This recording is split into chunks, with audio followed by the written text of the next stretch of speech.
കർത്താവ് കേൾപ്പിച്ച വചനങ്ങൾക്കായിട്ട് ഞാൻ കർത്താവിനെ സ്തുതിക്കുന്നു. നമ്മള് എഫേസർ 5-ാം അധ്യായത്തിൽ നിന്ന് കേൾക്കുകയായിരുന്നു അല്ലേ? എഫേസർ 5-ാം അധ്യായത്തിന്റെ 8 മുതൽ 14 വരെയുള്ള വാക്യങ്ങൾ, പിന്നീട് 15 മുതൽ താഴോട്ടുള്ള വാക്യങ്ങളും എല്ലാം വേറെ പറഞ്ഞു. ഒരു നല്ല നടപ്പ്, ഗുഡ് വാക്ക്. ചിലത് ഈ ജയിലിലൊക്കെ ആയിരിക്കുന്നവരെ നല്ല നടപ്പിന് വിടുമെന്ന് കേട്ടിട്ടുണ്ട്. എങ്ങനെ നന്നായിട്ട് നടക്കണം എന്നുള്ളൊരു കാര്യമാണ് നമ്മളെ how to walk properly as a Christian. F S ലേഖനത്തിനകത്ത് ഈ നടപ്പിനെ കുറിച്ച് നമ്മളിപ്പം ഇപ്പം ബ്രദർ ഇന്ന് പ്രധാനമായിട്ടും ബ്രദർ രണ്ട് കാര്യങ്ങളാണ് പറഞ്ഞല്ലേ? എന്താ? നമ്മള് വെളിച്ചത്തിൽ നടക്കുന്നു, ജ്ഞാനത്തിൽ നടക്കുന്നു, walking in light and walking in wisdom. F S ലേഖനത്തില് നമ്മൾ ഈ നടക്കുക എന്നുള്ള വാക്ക് എത്ര തവണ ഉപയോഗിച്ചിട്ടുണ്ടെന്ന് നമ്മുടെ കൺകോർഡൻസ് എന്ന് പറയുന്നത് നമ്മുടെ ഈ ബൈബിൾ ആപ്പിലൊക്കെ ഒന്ന് സെർച്ച് ചെയ്താൽ 6 തവണ ഉപയോഗിച്ചിട്ടുണ്ട്. 6 തവണ ഈ നടക്കുന്നതിനെ കുറിച്ച് പറയുന്നുണ്ട്. എങ്ങനെ നടക്കണം, എങ്ങനെ നടക്കരുത്. നടക്കുക എന്ന് പറയുമ്പോൾ നമ്മളുടെ ഗേറ്റ് അല്ലെങ്കിൽ GIT ഗേറ്റ് നടക്കുന്ന ആ ഒരു കാല് വെച്ച് നടക്കുന്ന ആ ഒരു കാര്യമല്ല.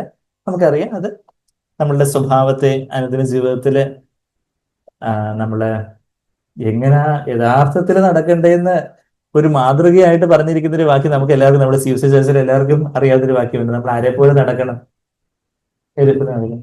യേശുവിനെ പോലെ നടക്കണം. അതെവിടെ പറയുന്നേ?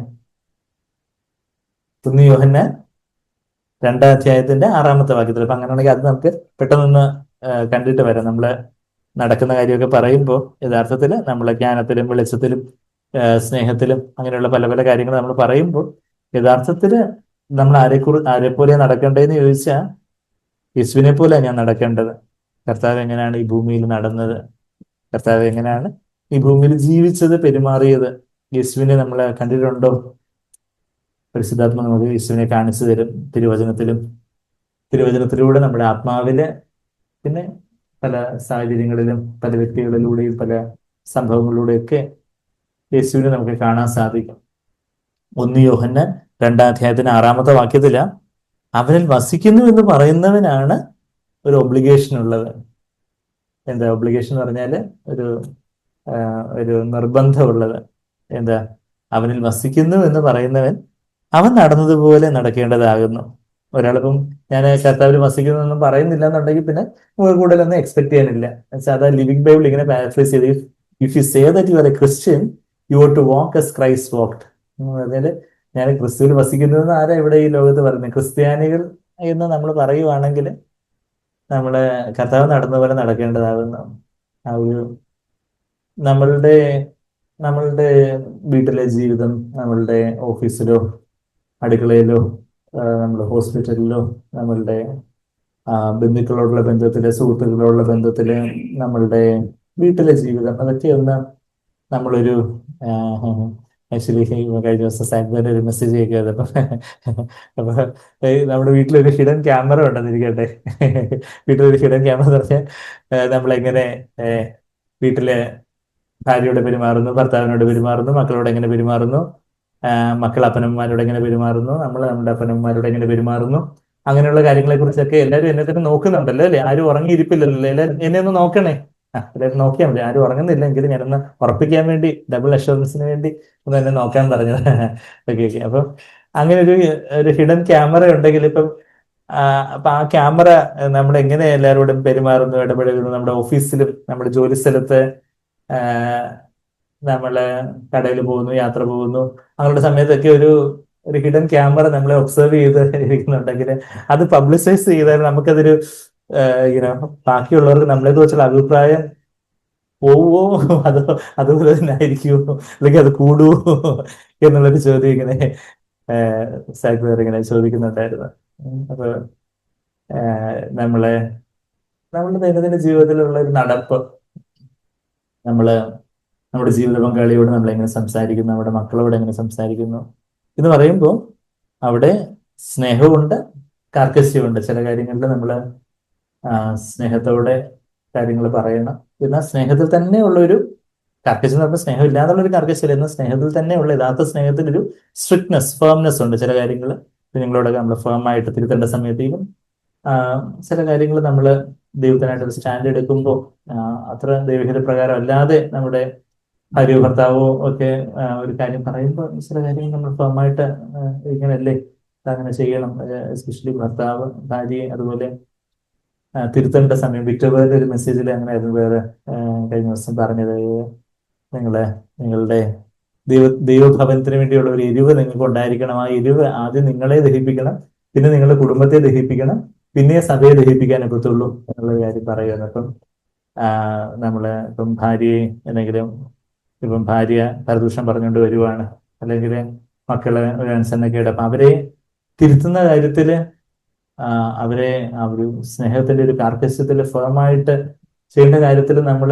ഒരു ഫേം സ്റ്റാൻഡ് എടുക്കുന്നില്ല എന്നുണ്ടെങ്കിൽ നമ്മളുടെ അതിന്റെ അർത്ഥം നമ്മളിൽ തന്നെ ഈ ദൈവത്തിന്റെ തീക്ഷ്ണത ദഹിപ്പിച്ചിട്ടില്ല. അതുകൊണ്ട് നമ്മളുടെ കുടുംബത്തെ ദഹിപ്പിക്കാതിരിക്കുന്നത്. ഇന്നത്തെ ടോപ്പിക്ക്, വൈകി വന്നവർക്കുള്ള topic, walking in light and walking in wisdom. ജ്ഞാനത്തിൽ നടക്കുന്നു, വെളിച്ചത്തിൽ നടക്കുന്നു, വെളിച്ചത്തിൽ നടക്കുന്നു, ജ്ഞാനത്തിൽ നടക്കുന്നു. അപ്പൊ ഞങ്ങള് നല്ല നടപ്പിനെ കുറിച്ചുള്ള കാര്യം പറയുന്നത്, നല്ല നടപ്പ് നമ്മൾ യേശുവിനെ പോലെ നടക്കണം. 1 യോഹന്നാൻ 2:6 ഞങ്ങൾ കണ്ടു. 1 യോഹന്നാൻ 2-6 വാക്യത്തില് നമ്മൾ എങ്ങനെ യേശുവിനെ പോലെയാണ് നടക്കേണ്ടത്. യേശുവിനെ പോലെ നടക്കണം എന്ന് പറയുമ്പോൾ നമ്മളുടെ വ്യക്തി ജീവിതത്തിൽ ആദ്യം നമ്മൾ യേശുവിനെ പോലെ നടക്കണം, നമ്മുടെ കുടുംബത്തില് യേശുവിനെ പോലെ നടക്കണം. എങ്കിലേ യഥാർത്ഥത്തിൽ സഭയിൽ നമുക്ക് യേശുവിനെ പോലെ നടക്കാൻ ഒക്കുള്ളൂ. അല്ലെങ്കിൽ നമ്മളൊരു അഭിനേതാവായിരിക്കും, ഓസ്കാർ അവാർഡിനൊക്കെ നമ്മളെ റെക്കമെൻഡ് ചെയ്യാൻ പറ്റും. ഇതിനെ പറഞ്ഞ് എത്ര നന്നായിട്ട് അഭിനയിക്കുന്നു, നല്ല വിശുദ്ധനായ ഒരു സഹോദരൻ, നല്ല വിശുദ്ധ, അതൊരു ഹിപ്പോക്രസിയ, കപടഭക്തിയായിരിക്കും. നമ്മളുടെ നമ്മളുടെ വ്യക്തി ജീവിതത്തിലും കുടുംബ ജീവിതത്തിലും ദൈവത്തിന് വേണ്ടിയുള്ള ഒരു തീക്ഷ്ണത, ദൈവത്തിന് വേണ്ടിയുള്ള ഒരു എരിവ് നമ്മളെ ദഹിപ്പിക്കുന്നില്ലെങ്കിൽ നമുക്ക് സഭയിലൊരു നല്ല നടപ്പ് ആയിട്ട് നമ്മൾ അഭിനയിക്കുന്നത് അതൊരു കപടഭക്തിയായിരിക്കും, ഹിപ്പോക്രസി അല്ലെങ്കിൽ അഭിനയമായിരിക്കും. അപ്പം നമ്മളുടെ ജീവിതത്തിൽ നമ്മൾ യഥാർത്ഥത്തില് യേശുവിനെ പോലെ നടക്കാനായിട്ടുള്ളൊരു തീവ്രമായിട്ടുള്ളൊരു വാഞ്ച നമുക്കുണ്ടോ? യേശുവേ, നിന്റെ രൂപമീ എന്റെ കണ്ണുകൾക്ക് എത്ര സൗന്ദര്യം, ശിഷ്യനാകുന്ന എന്നെയും അങ്ങേ പോലെ മുഴുവനായിട്ടും ആക്കി തീർക്കണമേ എന്നുള്ളൊരു പ്രാർത്ഥന. യേശുവേ, അവിടുത്തെ ആ ദിവ്യ സൗന്ദര്യം കാണുമ്പോൾ, കർത്താവെ, അവിടുത്തെ ആത്മസൗന്ദര്യം കാണുമ്പോൾ, അവിടുത്തെ ആ കൃപയും സത്യവും നിറഞ്ഞവനായ ആ കർത്താവിന്റെ ആ തേജസ് കാണുമ്പോൾ, യേശുവേ, എന്നെ അങ്ങേ പോലെ ആക്കി തീർക്കണം എന്നുള്ളൊരു ദാഹം വാങ്ങിച്ച് നമുക്കുണ്ടോ? അതോ ഇങ്ങനെയൊക്കെ അങ്ങ് പോയാൽ മതി, പിന്നെ ചർച്ചിൽ വന്നില്ലെങ്കിൽ വിളിച്ച് ചോദിക്കാം, അതുകൊണ്ട് അങ്ങ് വന്നേക്കാം എന്നുള്ള ആ ഒരു മട്ടിലുള്ളൊരു വരവാണോ? അത് നമുക്കൊരു ഹോൾ ഹാർട്ടഡ് ആയിട്ടുള്ള ഒരു കർത്താവിനുള്ള ഒരു എരിവോടുകൂടിയുള്ള ഒരു നടപ്പാണോ ഉള്ളത്? ആ ഒരു ദൈവഭവനത്തിന് വേണ്ടിയുള്ള ഒരു തീക്ഷ്ണത എന്നെ ദഹിപ്പിച്ചു കളഞ്ഞു എന്ന് എവിടാ പറയുന്നേ? യോഹന്നാന്റെ സുവിശേഷം 2-ാം അധ്യായത്തിന്റെ 17 യോഹന്നാന്റെ സുവിശേഷം 2-ാം അധ്യായത്തിന്റെ 17 ദൈവഭവനത്തിനായിട്ടുള്ള എരിവ്. കർത്താവ് അവിടെ കാനായിലെ കല്യാണത്തിന് വെള്ളമൊക്കെ വീഞ്ഞാക്കിയതിനു ശേഷം യെരുശലേം ദേവാലയത്തിലേക്ക് വന്ന് യെരുശലേം ദേവാലയം ശുദ്ധമാക്കുന്ന കർത്താവിന്റെ ശുശ്രൂഷ തുടങ്ങുകയാണ്. കാന, ഗലീലിയിലാണ് കാന, അതായത് നോർത്തേൺ ഇസ്രയേലിലാണ്, വടക്കൻ ഇസ്രയേലിലാണ് ഗലീലിയിലുള്ള കാനയൊക്കെ ഉള്ളത്. കാനായിൽ നിന്ന് കർത്താവ് സദേൺ ഇസ്രയേലിലുള്ള, തെക്കൻ ഇസ്രയേലിലുള്ള ജെറുസലേമിലേക്ക് വന്ന് ദേവാലയം ശുദ്ധമാക്കുന്ന കാര്യം നമ്മൾ വായിക്കുമ്പോൾ അതിന്റെ 2:17 യോഹന്നാൻ 2-ാം അധ്യായത്തിന്റെ 17 അപ്പോൾ അവന്റെ ശിഷ്യന്മാർ, നിന്റെ ആലയത്തെക്കുറിച്ചുള്ള എരിവ് എന്നെ തിന്നുകളയുന്നു, എന്നെ ദഹിപ്പിച്ചു കളയുന്നു എന്ന് എഴുതിയിരിക്കുന്നത് ഓർത്തു. The seal for your house will consume me.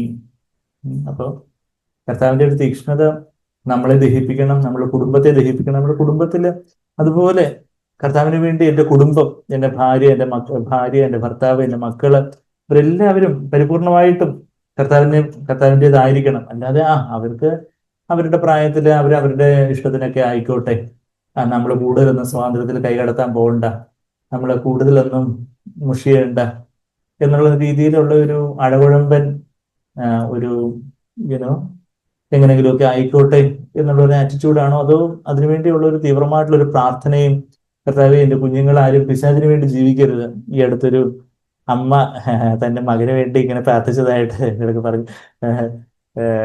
വെറുതെ ഞാൻ പ്രാർത്ഥിക്കുന്ന വെച്ചാൽ അവനെ എങ്ങനെങ്കിലും കയ്യും കാലും ഓടിച്ചിട്ടാണെങ്കിലും കർത്താവിനെ അറിയാൻ അവന് തിരിച്ചു വരണം, അവന് കർത്താവിനായിട്ട് നിൽക്കണം എന്നാ ഞാൻ പ്രാർത്ഥിക്കുന്നത് എന്ന് ഒരു അമ്മ പറഞ്ഞപ്പോൾ എനിക്ക് വളരെ സന്തോഷം തോന്നി. തീർച്ചയായിട്ടും ആ മകൻ അല്ലെങ്കിൽ നാളെ ഉടനെ വരും. പക്ഷെ അതൊരു ഇതൊക്കെ ആയിക്കോട്ടെ, ആ, അവരായില്ലേ, അവരുടെ പാടായില്ലേ, അവരിപ്പോ കുറച്ച് വയസ്സൊക്കെ ആയില്ലേ, അല്ലെങ്കിൽ അവര് അവരുടേതായ ഒരു കുടുംബം അല്ലെങ്കിൽ അവരുടേതായ ഒരു സ്വാതന്ത്ര്യമൊക്കെ ഇല്ലേ, എല്ലാവർക്കും വ്യക്തിസ്വാതന്ത്ര്യമൊക്കെ ഉണ്ട്. പക്ഷെ ഒരു അപ്പനെന്ന നിലയിൽ, അമ്മയെന്ന നിലയിൽ നമുക്കുള്ളൊരു ഉത്തരവാദിത്വം ദൈവം നമ്മളോട് ചോദിക്കും. നമ്മളോട് ചോദിക്കും. We have to give an account for of children. നമ്മളുടെ ജീവിത പങ്കാളിയെ കുറിച്ച്, ഭർത്താവാണെങ്കിൽ ഭാര്യയെ കുറിച്ച്. ശരിയാണ്, നമുക്ക് പരിമിതികളുണ്ട്, നമുക്ക് ആരെയും അങ്ങ് മാറ്റാനൊന്നും പറ്റത്തില്ല. പക്ഷെ നമുക്ക് അതിനുവേണ്ടിയുള്ള തീവ്രമായിട്ടുള്ളൊരു പ്രാർത്ഥനയെങ്കിലും നമ്മുടെ രഹസ്യ ജീവിതത്തിൽ നമ്മളുടെ നമ്മളുടെ ഭാര്യയോ ഭർത്താവോ അല്ലെങ്കിൽ നമ്മളുടെ കുഞ്ഞുങ്ങളിലെ ആരെങ്കിലും ഒരാളെങ്കിലും കർത്താവിന് വേണ്ടി വേണ്ടവണ്ണം അതുപോലെയുള്ള ഒരു അനുസരണത്തിലല്ല, അല്ലെങ്കിൽ അതുപോലെ അല്ല എന്നുണ്ടെങ്കിൽ നമുക്ക് അതുപോലെയുള്ള ഒരു കരച്ചിലും പ്രാർത്ഥനയൊക്കെ നമുക്കുണ്ടോ? അതോ എങ്ങനെയെങ്കിലുമൊക്കെ ഇങ്ങ് ആയിക്കോട്ടെ, കാര്യങ്ങളൊക്കെ ഇങ്ങനെ നടക്കും, എപ്പോഴെങ്കിലുമൊക്കെ അവർ വരുമായിരിക്കാം, they might come, may come എന്നുള്ള ഒരു അഴകുഴമ്പൻ മനോഭാവമാണെങ്കിൽ നമ്മളെ ദൈവത്തിന് മുമ്പാകെ ഒരു ദിവസം യുനോ ഇപ്പം പിന്നെ മൂപ്പന്മാരായിട്ടുള്ള സൗരങ്ങൾക്ക് അവരുടെ ആടുകളെ കുറിച്ച് കണക്ക് കൊടുക്കേണ്ടി വരുമെന്ന് എബ്രായർ 13:17 പറയുന്നത് പോലെ അപ്പനമ്മമാർക്ക് തീർച്ചയായിട്ടും മക്കളെ കുറിച്ചൊരു കണക്ക് കൊടുക്കേണ്ടതായിട്ട് വരും. എന്നുവെച്ചാൽ ദൈവം അത് ഓരോരുത്തരോടും അവരവർക്ക് കിട്ടിയ വെളിച്ചത്തിനനുസരിച്ചായിരിക്കും ചോദിക്കുകയും കാര്യങ്ങളൊക്കെ ചെയ്യുന്നത്. പക്ഷെ തീർച്ചയായിട്ടും ഒരു കണക്ക് കൊടുക്കേണ്ടി വരും നമുക്ക്. അതുപോലൊരു കരച്ചിലും തേങ്ങലും പ്രാർത്ഥനയും അവര് സഭയിൽ ജസ്റ്റ് ഒന്ന് വന്നു എന്നുള്ളതാണോ, അതോ അവര് കർത്താവിന്റെ എരിവിനാൽ അങ്ങ് ദഹിപ്പിക്കപ്പെടണം? അവര് അതിന് നമ്മളാദ്യം കർത്താവിന്റെ എരിവിനാല്, കർത്താവിന്റെ അഗ്നിയാല് ദഹിപ്പിക്കപ്പെടണം നമ്മളുടെ ജഡം. എങ്കിലേ നമ്മളുടെ മക്കള്, നമ്മളുടെ കുഞ്ഞുങ്ങള്, നമ്മളുടെ ഭാര്യ അല്ലെങ്കിൽ നമ്മുടെ ഭർത്താവ്, അതിനുവേണ്ടി നമ്മുടെ ദിവസവും ഒരു പ്രാർത്ഥനയുണ്ടോ? ദിവസവും അതിനുവേണ്ടിയുള്ള ഒരു നെടുവീർപ്പ് നമ്മളുടെ ഹൃദയത്തിൽ നിന്ന് ഉയരുന്നില്ലെങ്കിൽ നമ്മൾ യേശുവിനെ പോലെ നടക്കുന്നു, വെളിച്ചത്തിൽ നടക്കുന്നു, ജ്ഞാനത്തിൽ നടക്കുന്നു എന്നൊക്കെ പറയുന്നത് കുറച്ച് തിയറി ആയിട്ട്. ഏട്ടിലെ പശു പുല്ല് തിന്നുകയില്ല. ഒരു പുസ്തകത്തിന്റെ ഏടിൽ ഒരു പശുവുണ്ട്, അത് പുല്ല് തിന്നുമോ? നമ്മുടെ വീട്ടിൽ കുറച്ച് പുല്ലുണ്ട്, ഈ പുസ്തകത്തിൽ ഒരു പശുവിന്റെ പടം ഉള്ളത് കൊണ്ട് ആ പുല്ല് തിന്നു തീർക്കാൻ പറ്റൂ എന്ന് പറയുന്ന പോലെ പ്രായോഗിക ജീവിതത്തിൽ നടക്കത്തില്ല. നമുക്കപ്പോ അതിനുവേണ്ടി അതുപോലെയുള്ള ഒരു you know this should drive us to the knees. നമ്മളെ മുട്ടിന്മേൽ നിൽക്കുന്ന ആ ഒരു തലത്തിലേക്ക് നമ്മളെ നടത്തണം. കർത്താവേ, എൻ്റെ എൻ്റെ മക്കള്, എൻ്റെ ഭാര്യ അല്ലെങ്കിൽ എൻ്റെ ഭർത്താവ് വേണ്ടതുപോലെ കർത്താവെ അങ്ങേ അറിയുന്നില്ല, അല്ലെങ്കിൽ അതുപോലെ കർത്താവ് എൻ്റെ ജീവിതത്തിൽ തന്നെ ആ ഒരു അഗ്നി വേണ്ടതുപോലെ പിടിക്കപ്പെട്ടിട്ടില്ല. അതുകൊണ്ട് അവിടുത്തെ അഗ്നിയാൽ എന്നെ അങ്ങ് ദഹിപ്പിക്കണം കർത്താവെ. അതുപോലെ കർത്താവെ എൻ്റെ മക്കളെ, എൻ്റെ കുടുംബത്തെ, അങ്ങനെയാണെങ്കിൽ നമ്മുടെ സഭയെയും കർത്താവിന് അതുപോലെ കർത്താവിന്റെ അഗ്നിയാല് പിടിപ്പിക്കണം. അങ്ങനെ അതാണ് യേശുവിനെ പോലുള്ളൊരു നടപ്പെന്ന് പറഞ്ഞത്. അപ്പോൾ യേശുവിനെ പോലെയാണ് നമ്മൾ നടക്കേണ്ടതെന്നുള്ള കാര്യം നമ്മൾ 1 യോഹന്നാൻ 2:6 നമ്മൾ കണ്ടു. തിരിച്ച് നമ്മൾ എഫേസ്യ ലേഖനത്തിലേക്ക് വരുമ്പോൾ അവിടെ എങ്ങനെ നടക്കണം എന്നുള്ള കാര്യം, നടക്കുക എന്നുള്ള വാക്ക് എത്ര തവണ പറഞ്ഞിട്ടുണ്ട്? വാക്ക് എന്നുള്ള വാക്ക് എത്ര തവണ പറഞ്ഞിട്ടുണ്ട് എഫേസ്യ ലേഖനത്തിൽ? ഇപ്പൊ നമ്മൾ പറഞ്ഞു 6 times. വെരി ഗുഡ്, 6 തവണ. ഇപ്പം അവിടെ 1ാമത്തെ തവണ നമുക്ക് പരിചയമുള്ള വാക്കുകൾ തന്നെ. എങ്ങനെ നടക്കണം എന്ന് പറഞ്ഞാൽ സൽപ്രവർത്തികളിൽ നടക്കണം. Walk in good works, Ephesians 2:10. എഫേസ്യർ 2:10 സൽപ്രവർത്തികളിൽ നടക്കണം. ഏതെങ്കിലുമൊക്കെ സൽപ്രവർത്തിയിലല്ല, മറിച്ച് കർത്താവ് മുൻനിയമിച്ച സൽപ്രവർത്തിയിൽ നടക്കണമെന്നാണ് എഫേസ്യർ 2:10. കർത്താവ് വരുന്നിടം വരെയും എൻ്റെ ജീവിതത്തിന്റെ അവസാന ശ്വാസം വരെയും ഞാൻ ഇതുപോലെ കൊട്ടിക്കൊണ്ടിരിക്കും. എനിക്ക് മടുത്തു പോകാതെ ഞാൻ കൊട്ടും, ആരും ഉറക്കത്തില്ല. ഓക്കെ, എഫേസ്യർ 2:10 വാക്യം എന്താ? നാം അവന്റെ കൈപ്പണിയായി, കർത്താവിന്റെ മാസ്റ്റർ പീസ്, കർത്താവിന്റെ ഏറ്റവും ഒരു ആർട്ടിസ്റ്റിന്റെ ഏറ്റവും ഗ്രേറ്റസ്റ്റ് വർക്ക് എന്നൊക്കെ പറയുന്നത് പോലെ കർത്താവിന്റെ മാസ്റ്റർ പീസ് ആരാന്ന് ചോദിച്ചാൽ ഈ ഞാനാന്ന് പറയുമ്പോൾ നമ്മൾ ഓരോരുത്തരുമാണ്. അപ്പൊ എന്തിനു വേണ്ടിയാ കർത്താവ് അവന്റെ കൈപ്പണിയായിട്ട് നമ്മളെ സൃഷ്ടിച്ചത് എന്നാ പറയുന്നത്? We are created in Christ Jesus. ക്രിസ്തുയേശുവിൽ നമ്മളെ സൃഷ്ടിച്ചിരിക്കുന്നു എന്നാ നമ്മളവിടെ വായിക്കുന്നത്. എന്തിനു വേണ്ടിയാ സൃഷ്ടിച്ചിരിക്കുന്നേ? ക്രിസ്തുയേശു സൃഷ്ടിക്കപ്പെട്ടവരാകുന്നു. സൃഷ്ടിച്ചിരിക്കുന്നു പറയുമ്പോൾ നമ്മൾ വീണ്ടും ജനിക്കുക എന്ന് പറയുമ്പോൾ അവിടെ ഒരു പുതിയ സൃഷ്ടിയാണ്. ഒരുവൻ ക്രിസ്തുവിലായാലും അതിനൊരു പുതിയ സൃഷ്ടിയാകുന്നു എന്ന് എവിടെ പറയുന്നേ? If anybody is in Christ is A new creation എവിടെ പറയുന്നേ? 2 Corinthians 5:17. നിങ്ങളുടെ മനപ്പാഠവാക്യമൊക്കെ ആയിരുന്നു അല്ലേ? 2 Corinthians 5:17 പറയുന്നത് ഒരുവൻ ക്രിസ്തുവിലായാലും അതിനൊരു പുതിയ സൃഷ്ടിയാകുന്നു. അപ്പൊ ദൈവം ഒരു സൃഷ്ടി നടത്തി. ആ പുതിയ സൃഷ്ടി എന്തിനു വേണ്ടിയാണ് നടത്തിയത്? Why God created us in Christ Jesus. എഫേസ്യർ 2:10 നാം അവന്റെ കൈപ്പണിയായിട്ട് സൽപ്രവൃത്തികൾക്കായിട്ട് ക്രിസ്തുയേശുവിൽ സൃഷ്ടിക്കപ്പെട്ടവരാകുന്നു, നാം ചെയ്തു പോരേണ്ടതിന്. മലയാളത്തിൽ ആ വാക്ക് എന്നുള്ള വാക്ക് ഇനി വന്നില്ല. ഓക്കെ, ചെയ്തു പോരേണ്ടതിന് എന്നാൽ അതിൽ നടക്കേണ്ടതെന്നാണ് ഇംഗ്ലീഷിലും ഗ്രീക്കിലും ഗ്രീക്കിൽ വാക്ക് എന്നുള്ള വാക്ക് അവിടെ 6 തവണ ഉപയോഗിച്ചിരിക്കുന്നത്.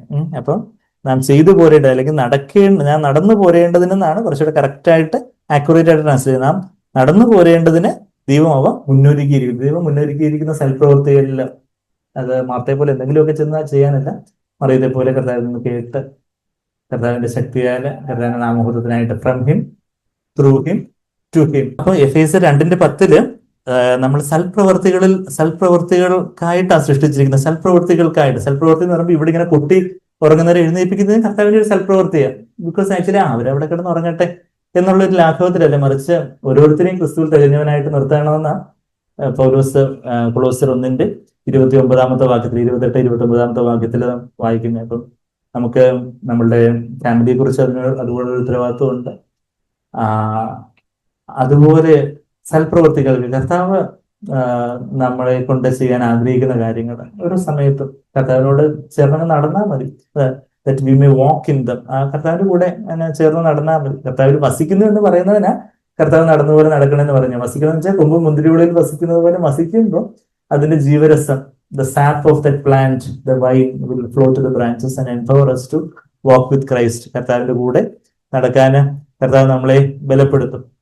അപ്പൊ ദൈവം നമുക്ക് കർത്താവ് ചിന്തിക്കുന്നത് പോലെ കൂടുതലായിട്ട് ചിന്തിക്കാനും, കർത്താവ് പറയുന്നത് പോലെ പറയാനും, കർത്താവ് ചെയ്തതുപോലെ ചെയ്യുവാനും. ജോജിബേറിന്റെ ഒരു മെസ്സേജ് ഉണ്ടായിരുന്നു കഴിഞ്ഞ ദിവസം. അപ്പോൾ ജോജിബേർ യോഹന്നാൻ 17 ഞാൻ ശ്രദ്ധിച്ചിട്ടില്ലാത്ത ഒരു കാര്യം ബ്രദർ അത് എന്യൂമറേറ്റ് ചെയ്ത് പറഞ്ഞത് വളരെ ഹൃദ്യമായിരുന്നു.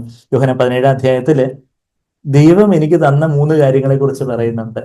ഞാൻ ഈ സൽപ്രവൃത്തികൾ നടക്കുക എന്ന് പറയുമ്പോൾ അത് ശരിക്കും പറഞ്ഞാൽ ആര് തന്ന സൽപ്രവൃത്തിയാന്ന് ചോദിച്ചാൽ ദൈവം തന്ന സൽപ്രവൃത്തിയാണ്. യോഹന്നാൻ 17 മഹാപുരോഹിത പ്രാർത്ഥനയില് which thou has given me, which you have given me, which you have given me എന്ന് കർത്താവ് 3 തവണ പറയുന്നുണ്ട്.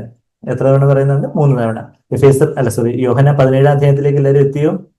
യോഹന്നാൻ 17 4 വാക്യത്തില് എന്താ നമ്മളവിടെ വായിക്കുന്നേ? The works that you have given me. ഞാൻ ഭൂമിയിൽ നിന്നെ മഹത്വപ്പെടുത്തി നീ എനിക്ക് ചെയ്യുവാൻ തന്ന പ്രവൃത്തി തികച്ചിരിക്കുന്നു. മാർത്തയെ പോലെ എന്തെങ്കിലുമൊക്കെ തോന്നിവാസം ചെയ്ത് തികച്ചു എന്നല്ല പറയുന്നത്. മറിയത്തെ പോലെ യേശു പിതാവിൽ നിന്ന് കേട്ട് നീ എനിക്ക് ചെയ്താൻ തന്ന പ്രവൃത്തികളുണ്ട്. അതാ നമ്മളിപ്പം വായിച്ച് കർത്താവ് മുന്നമേ ഒരുക്കിയിരിക്കുന്നു. എഫേസ്യർ 2:10. ഒരുപക്ഷെ നമ്മളെ വീട്ടിൽ ചില കാര്യങ്ങൾ കർക്കശമായിട്ട് ചില കാര്യങ്ങൾ സ്റ്റാൻഡ് എടുക്കുന്നതായിരിക്കാം. സ്നേഹത്തോട് പറയേണ്ട, അവരെ ഉത്സാഹിപ്പിക്കും, സ്നേഹത്തോട് പറയുകയൊക്കെ ചെയ്യേണ്ട സമയത്ത് സ്നേഹത്തോട് പറയുന്ന കാര്യങ്ങളായിരിക്കാം. നമ്മുടെ ജോലി നമ്മൾ ഫെയ്ത്ത്ഫുൾ ആയിട്ട് വിശ്വസ്തയോടെ ചെയ്യുന്ന കാര്യങ്ങളായിരിക്കാം. നമ്മുടെ പഠിത്തം, നമ്മൾ പഠിക്കുന്ന കുഞ്ഞുങ്ങളാണെങ്കിലും പഠിത്തം ഏറ്റവും വിശ്വസ്തയോടെ ചെയ്യുന്നതായിരിക്കാം. അപ്പൊ അങ്ങനെ ദൈവം നമുക്ക് തന്നിട്ടുള്ള പ്രവൃത്തി, പിന്നെ ആത്മീയമായിട്ടുള്ള ദൈവം നമുക്ക് ആത്മീയമായിട്ടുള്ള ഉത്തരവാദിത്തങ്ങൾ സഭയില് നമുക്ക് ചെറിയ മൈക്ക് സെറ്റിങ്ങും കാര്യങ്ങളോ ഫാൻ ഇതൊക്കെ നമ്മുടെ ചെറിയ ഉത്തരവാദിത്തങ്ങളാവട്ടെ എല്ലാം കർത്താവ് എനിക്ക് തന്ന പ്രവൃത്തി. അതാ the works that you have given me. കർത്താവ് എനിക്ക് അങ്ങനെ യേശു ജീവിച്ചത്. പിതാവ് ഓരോ ദിവസവും തന്ന പ്രവൃത്തികളൊക്കെ ചെയ്തു തീർത്ത് ഇങ്ങനെ ടു ഡു ലിസ്റ്റ് കർത്താവിന്റെ മനസ്സിൽ ഇന്നത്തെ പോലെ സ്മാർട്ട് ഫോണിൽ ടു ഡു ലിസ്റ്റ് ഒന്നും ടൈപ്പ് ചെയ്തിടാൻ കർത്താവിനില്ലായിരുന്നു. പക്ഷേ കർത്താവിന്റെ ഹൃദയത്തില് പിതാവ് ഇന്ന് ഞാൻ ഇന്ന കാര്യങ്ങളൊക്കെ അങ്ങനത്തെ ആത്മാവിലെ കാര്യങ്ങളെ പിതാവ് വെളിപ്പെടുന്നതനുസരിച്ച് ചില കാര്യങ്ങളൊക്കെ പെട്ടെന്നായിരിക്കും ടു ഡു ലിസ്റ്റിൽ തെളിയുന്നത്. പെട്ടെന്ന് നടന്നു പോകുന്നു, പെട്ടെന്ന് ഒരാളെ കാട്ടത്തി മരത്തിൽ കാണുന്നു. ആരാ? സാക്കിയൂസ്. അപ്പം അത് നേരത്തെ പ്രീ പ്ലാൻഡ് ആയിട്ടുള്ളതായിട്ട് നമ്മൾ കാണുന്നില്ല. പെട്ടെന്ന് പരിശുദ്ധാത്മാവിന്റെ പ്രേരണ, അതെ ഞാൻ ഇന്ന് അങ്ങോട്ട് അത്താഴം കഴിക്കാം വരുന്നു എന്ന് പറയുന്ന ഒരു കർത്താവിന്റെ പ്രവൃത്തി. ദൈവം നമുക്ക് തന്നിട്ടുള്ള പ്രവൃത്തികള്, പിന്നെ ദൈവം നമുക്ക് തന്നിട്ടുള്ളവർ എന്ന് പറയുന്ന ഒരു വാക്ക് അതിന്റെ 2ാമത്തെ വാക്യത്തിൽ തന്നെ നമ്മൾ കാണുന്നുണ്ട്.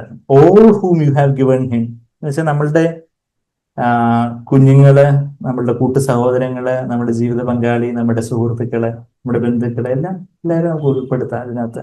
ദൈവം നമുക്ക് തന്നിട്ടുള്ള എനിക്ക് ഇങ്ങനെ ഒരു അച്ഛനെയാണല്ലോ കിട്ടി, ഇങ്ങനെ ഒരു അമ്മയാണല്ലോ കിട്ടി, എനിക്ക് ഇങ്ങനെയാണല്ലോ, ഇങ്ങനെയുള്ള ബ്രദറാണല്ലോ, സിസ്റ്റർ ആണല്ലോ, എനിക്ക് ഇങ്ങനെയുള്ള അയൽവക്കത്തുകാരാണല്ലോ, എനിക്ക് ഇങ്ങനെയുള്ള ബോസ് ആണല്ലോ, എനിക്ക് ഇങ്ങനെയുള്ള കീഴ് ജീവനക്കാരല്ലോ, ഇങ്ങനെയുള്ള നമുക്ക് പലതിനെ കുറിച്ച് you have given me, you have given them to me. അതാ 2ാമത്തെ വാക്യം. നീ അവന് നൽകിയിട്ടുള്ളവർക്ക് എല്ലാവർക്കും, അതായത് പിതാവേ, അവനെന്ന് പറയുമ്പോൾ യേശുവിനെ കുറിച്ച് തന്നെ യേശു പറയുക, യേശുവിന് നൽകിയിട്ടുള്ളവർ എല്ലാവർക്കും അവൻ നിത്യജീവൻ കൊടുക്കേണ്ടത് വരുമ്പോൾ the people God brings into life are those whom God has given me.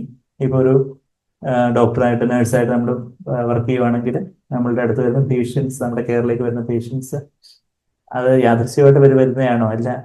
Oh, the patients, those clients which God has whom God has given me, അവരെനിക്ക് യേശു ഏൽപ്പിച്ചു തന്ന എൻ്റെ ആൾക്കാര്. അപ്പൊ നമ്മളൊരു അധ്യാപകനായിട്ട് വർക്ക് ചെയ്യുമ്പോൾ സ്റ്റുഡൻസ്, ഓ എൻ്റെ വിദ്യാർത്ഥികള്, അത് students whom God has given me. നമ്മള് ഓഫീസിലെ ബോസ് ആണെങ്കിൽ നമ്മളുടെ കീഴുദ്യോഗസ്ഥർ, ഈവൻ നമ്മളുടെ മേലുദ്യോഗസ്ഥർ എല്ലാം നമ്മളുടെ ബന്ധത്തിൽ വരുന്ന നമ്മുടെ കൊച്ചു ലോകം നമ്മൾ പറയുന്നതല്ല. കൊച്ചു ലോകം നമ്മൾ പറയത്തില്ലേ, നമ്മളുടെ ബന്ധത്തിൽ, നമ്മുടെ കോൺടാക്ട്സിൽ, വെർച്വൽ കോൺടാക്ട്സ്, ഈവൻ ഓൺലൈൻ കോൺടാക്ട്സിലൊക്കെ വരുന്ന നമ്മളുടെ ബന്ധത്തിൽ വരുന്ന ആൾക്കാരെല്ലാം God has given them to me. അപ്പൊ സൽപ്രവൃത്തികൾ നടക്കുന്നതിന്റെ കാര്യം നമ്മളിപ്പം പറഞ്ഞു. യേശുവിനെ പോലെ നടക്കണം, അതിന്റെ ഫസ്റ്റ് ഡിവിഷൻ സൽപ്രവൃത്തികൾ നടക്കണം. അപ്പം ഇവിടെ സൽപ്രവൃത്തി നടക്കുന്ന കാര്യം പറയുമ്പോൾ കർത്താവ് പിതാവ് തന്ന സൽപ്രവൃത്തി തികച്ച കാര്യം കണ്ടു. പിന്നെ പിതാവ് തന്ന ആ ഒരു whom God has given me എന്നുള്ളത് ദ വർക്ക്സ്, പിന്നെ the people and the words. Oh, Yesu സംസാരിച്ച വാക്കുകൾ, അതിന്റെ 8ാമത്തെ വാക്യം വായിച്ചാല്, നീ എനിക്ക് തന്ന വചനം, നീ എനിക്ക് തന്നവർ, നീ എനിക്ക് തന്ന പ്രവൃത്തി, നീ എനിക്ക് തന്ന വചനം. The people you have given me, the works that you have given me and the words that you have given me. ഞാൻ എന്തെങ്കിലും വായി തോന്നുന്ന വിളിച്ച് പറഞ്ഞില്ല, മറിച്ച് പരിശുദ്ധാത്മാവിന്റെ സ്വാതന്ത്ര്യത്തിനനുസരിച്ച് ആണ് ഞാൻ സംസാരിച്ചത്. ചില കാര്യങ്ങൾ പറയാൻ നാക്കി മുമ്പത്ത് വരും, പക്ഷെ പരിശുദ്ധാത്മാവിന്റെ സ്വാതന്ത്ര്യം ഇല്ല. അപ്പം ഞാൻ അവിടെ നിന്ന് അടക്കുന്നു. The words that you have given me. ചിലപ്പോൾ കുഞ്ഞുങ്ങൾ എന്തെങ്കിലും ആൻസറിനൊക്കെ കാണിക്കുമ്പോൾ അപ്പനും അമ്മയ്ക്ക് ഒന്ന് അലറി വിളിക്കാൻ തോന്നും, പക്ഷേ Lord, I want to speak the words that you given me. ചിലപ്പോൾ ഞാൻ സ്ട്രിക്റ്റ് ആയിട്ട് പറയണം, സ്ട്രിക്റ്റ് ആയിട്ട് പറയാം, പക്ഷെ അവിടെ മാനസികമായിട്ടൊരു കോപത്തിലല്ല, ലോർഡ് അവിടുന്ന് ആഗ്രഹിക്കുന്ന വാക്കുകൾ പറയാൻ, എങ്ങനെ സംസാരിക്കണം, എന്ത് സംസാരിക്കണം, എന്ത് പറയണമെന്ന് പിതാവ് എനിക്ക് കൽപ്പന തന്നിരിക്കുന്നു എന്നൊക്കെ യോഹന്നാൻ 12:48 നമ്മൾ വായിക്കുന്നുണ്ട്. ഞാൻ ആ വാക്യത്തിലേക്ക് പോകുന്നില്ല. യോഹന്നാൻ 12:48 49 ഇപ്പം പറയാം. യോഹന്നാൻ 12:49, സോറി, യോഹന്നാൻ 12:49 എന്ത് പറയണം, എന്ത് സംസാരിക്കണം എന്ന് പറയുമ്പോൾ കൊളോക്കിയൽ കോൺവെർസേഷനിലും ഫോർമലായിട്ടുള്ള കോൺവെർസേഷനിലും എന്നാണ്. ഐപ്പാൻ, ലലയോ എന്ന് പറയുന്ന 2 വാക്കുകളാണ്. ഐപ്പാൻ എന്ന് പറയുമ്പോൾ കൊളോക്കിയസ്, നമ്മൾ സാധാരണ ഇൻഫോർമലായിട്ട് സംസാരിക്കുന്നു. ലലയോ എന്ന് പറയുമ്പോൾ കുറച്ചുകൂടി പ്രസ്താവിക്കുന്നു, അല്ലെങ്കിൽ നമ്മൾ വചനം ഷെയർ ചെയ്യുന്നു, അല്ലെങ്കിൽ ചില കാര്യങ്ങൾ ഫോർമലായിട്ട് ഔപചാരികമായിട്ട് സംസാരിക്കുന്നു. അപ്പം സാധാരണ കൊച്ചു വർത്തമാനത്തിലും അല്ലാതെ നമ്മളെ ഫോർമലായിട്ട് ഔപചാരികമായിട്ട് സംസാരിക്കുമ്പോഴൊക്കെ കർത്താവ് തന്ന വാക്കുകൾ. അപ്പൊ അതാണ് വാക്കിംഗ് ഇൻ ഗുഡ് വർക്ക്സ്. നമ്മൾ എഫേസ് 2-ാം അധ്യായത്തിലേക്ക് വന്നു. നമ്മൾ ആദ്യം 1 യോഹന്നാൻ 2:6 നമ്മൾ കണ്ടു, യേശുവിനെ പോലെ നടക്കണം. ഇവിടെ ഇപ്പൊ നമ്മൾ എഫേസ് 2:10 ആദ്യത്തെ നടപ്പ് സൽപ്രവർത്തികൾ നടക്കണം. പിന്നെ 2ാമത്തെ നടപ്പ് 4-ാം അധ്യായത്തിന്റെ 1-ാമത്തെ വാക്യത്തിൽ എന്താ വായിക്കുന്നത്? എഫേസ്. നമ്മൾ തിരിച്ച് കറന്റ് ലൊക്കേഷൻ എവിടെ എത്തി? എഫേസ് കറന്റ് ലൊക്കേഷൻ അയച്ചു തരണേന്ന് നമ്മളെ സുഹൃത്തുക്കളോട് പറയും. നമ്മുടെ ഞാൻ നിങ്ങളുടെ വീട്ടിലേക്ക് വരുക, കറന്റ് ലൊക്കേഷൻ അയച്ചതാ. അപ്പൊ നമ്മളിവിടെ കറന്റ് ലൊക്കേഷൻ എവിടെ ഉള്ളത്? എഫേസ് 4-ാം അധ്യായത്തിന്റെ 1-ാമത്തെ വാക്യം. കർത്തൃസേവ നിമിത്തം, അതെ, മലയാളത്തിൽ അത് താഴോട്ട് വരുമെന്ന് തോന്നുന്നു. Okay, walk in a manner. ഞാനത് വായിക്കാം. കർത്തൃസേവനത്തിൽ ബദ്ധനായിരിക്കുന്ന ഞാൻ പ്രബോധിപ്പിക്കുന്നത്, നിങ്ങളെ വിളിച്ചിരിക്കുന്ന വിളിക്ക് യോഗ്യമാവണ്ണം പൂർണ്ണ വിനയത്തോടും സൗമ്യതയോടും ദീർഘക്ഷമയോടും കൂടി നടക്കുകയും സ്നേഹത്തിൽ അന്യോന്യം പൊറുക്കുകയും. അപ്പൊ അവിടെ എങ്ങനെയുള്ളൊരു നടപ്പാ? Walk worthy of the calling of the Lord. കർത്താവിന്റെ വിളി, അതൊരു സ്വർഗീയ വിളിയാണെന്നൊക്കെ എബ്രായർ 3:1 ഹെവൻലി കോളിംഗ് ആണ് ആ വിളി നമ്മൾ വായിക്കുന്നുണ്ട്. കർത്താവിന്റെ ഒരു വിളി, കർത്താവിനെ അവിടുത്തെ മകനായിട്ട് മകളായിട്ട് വിളിച്ചിരിക്കുന്നു, അവിടുത്തെ ദാസനായിട്ട്, അവിടുത്തെ ഇഷ്ടം ചെയ്യുവാനായിട്ട് കർത്താവിനെ വിളിച്ചിരിക്കുന്നു. ആ ഒരു വലിയ ഉന്നത വിളിയാണ്. അപ്പൊ കർത്തൃസേവ നിമിത്തം ഞാനിന്ന് പ്രിസണറാണ്, ഞാൻ ബദ്ധനാണ്. ഞാനിപ്പോ റോമൻ കാരാഗൃഹത്തിൽ കിടന്ന് എഴുതുവാണ്. AD 60-62 കാലഘട്ടത്തിൽ റോമൻ കാരാഗൃഹത്തിൽ കിടന്നാണ് ആരെഴുതിയത്? കിടന്നല്ല, ഇരുന്നായിരിക്കും. ആരാ എഴുതിയത്? പൗലോസ് ഇവിടെ ഇത് എഴുതിയെന്നാണ് ചരിത്രം പറയുന്നത്. അപ്പം അവിടെ പൗലോസ് പറയും, ഞാൻ കർത്തൃസേവ നിമിത്തം ഞാൻ ബദ്ധനായിരിക്കുന്നു, ഞാൻ കാരാഗൃഹത്തിലായിരിക്കുന്നു. ബദ്ധനായിരിക്കുന്നു പറഞ്ഞാൽ ഐ എം ഇംപ്രിസൺഡ്. ഞാൻ പ്രബോധിപ്പിക്കുന്നത്, നിങ്ങൾ വിളിച്ചിരിക്കുന്ന വിളിക്ക് യോഗ്യമാവണ്ണം. നമ്മള് ഏതെങ്കിലുമൊക്കെ ഇപ്പം വലിയൊരു IAS ഓഫീസർ എങ്ങനെ, അവർക്ക് അവരുടേതായ ഒരു ഡിഗ്നിറ്റി ഉണ്ട്. അല്ലെങ്കിൽ വലിയൊരു രാജ്യത്തെ പ്രസിഡന്റ്, മുഖ്യമന്ത്രിയിൽ നിന്ന് ഇങ്ങനെ ഒരു വാക്ക് വരരുതായിരുന്നു എന്നൊക്കെ നമ്മുടെ പത്രത്തിലൊക്കെ വായിക്കുവരും. മുഖ്യമന്ത്രിയുടെ സ്ഥാനത്തിന് അല്ലെങ്കിൽ മന്ത്രിയുടെ സ്ഥാനത്തിന് യോജിച്ചായിരുന്നു. നമ്മൾ ചിലപ്പം ബാക്കിയുള്ള ആൾക്കാര് കുന്തവും കുടച്ചക്രം എന്നൊക്കെ പറയും, പക്ഷെ അവിടെ മന്ത്രി ഒരാളത് ഒരു കാര്യത്തെക്കുറിച്ച് പറഞ്ഞപ്പോൾ അത് പുള്ളിയുടെ മന്ത്രിസ്ഥാനം തെളിച്ചു. ആ സ്ഥാനത്തിന് യോഗ്യമായിട്ടുള്ള സംസാരമൊക്കെ വേണം എന്നൊക്കെയാണ് അല്ലേ എന്ന് പറയുന്നത് പോലെ നമ്മുടെ സ്ഥാനം എന്തോ, നമ്മളിപ്പോ നമ്മള് നമ്മുടെ നമ്മളെ IFS-കാരാ അല്ലെ, IFS അല്ലേ, ഇന്ത്യൻ ഫോറിൻ സർവീസ് ഉള്ളവരാ, നമ്മൾ അംബാസിഡേഴ്സ് ആണെന്നാണ് ഇവിടെ എഴുതിയിരിക്കുന്നത്.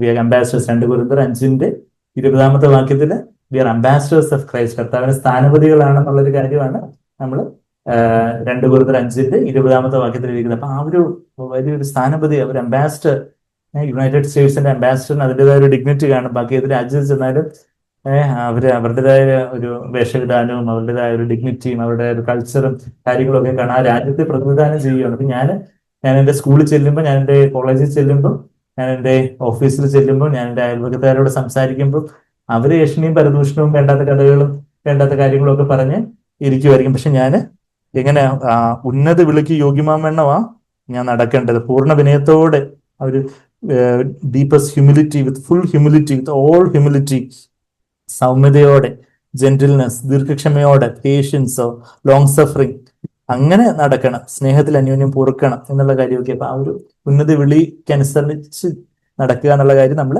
Efesiയർ 4:1 കണ്ടു. Efesiയർ 4:17 എങ്ങനെ നടക്കരുതെന്നും കൂടെ പറഞ്ഞിട്ടുണ്ട്. എങ്ങനെ ചെയ്യണം എന്ന് പറയുമ്പോൾ ഡൂസ് ആൻഡ് ഡോൺസ്. നമ്മളിപ്പോ ഒരു പുതിയ ഗാഡ്ജറ്റ് വാങ്ങിക്കുന്ന വാഷിംഗ് മെഷീൻ, എങ്ങനെ എങ്ങനെ പ്രവർത്തിപ്പിക്കണം, എങ്ങനെ പ്രവർത്തിപ്പിക്കരുത്, എങ്ങനെ പ്രവർത്തിപ്പിച്ചാൽ പെട്ടെന്ന് ഇത് പാക്കപ്പ് ചെയ്യാം എന്നുള്ള കാര്യം കൂടെ അവിടെ ഒരു ഇൻഡ്യൂ മാർക്ക്, ചുവന്ന ഇൻഡ്യൂ മാർക്ക് ഒക്കെ ഇട്ട് എങ്ങനെ നടക്കരുത് എന്ന് ചോദിച്ചാൽ Efesiയർ 4:17 എങ്ങനെ നടക്കരുത്. ആകയാൽ ഞാൻ കർത്താവിൽ സാക്ഷീകരിച്ച് പറയുന്നത് എന്തെന്നാൽ, ജാതികൾ തങ്ങളുടെ വ്യർത്ഥബുദ്ധി അനുസരിച്ച് നടക്കുന്നത് പോലെ നിങ്ങൾ ഇനി നടക്കരുത്. ജാതികൾ, അൺബിലീവേഴ്സ്, അവിശ്വാസികൾക്ക് അവർക്ക് അങ്ങനെ ആവാം, പക്ഷെ എനിക്ക് അങ്ങനെ പറ്റത്തില്ല. അവർക്ക് സിനിമാ കഥയും സിനിമാ പാട്ടും അവരുടെ താളമേളവും ചാട്ടവും തുള്ളലും ഒക്കെ ആയിട്ട് അവർക്ക് ആടിപ്പാടിയൊക്കെ ഇരിക്കാം.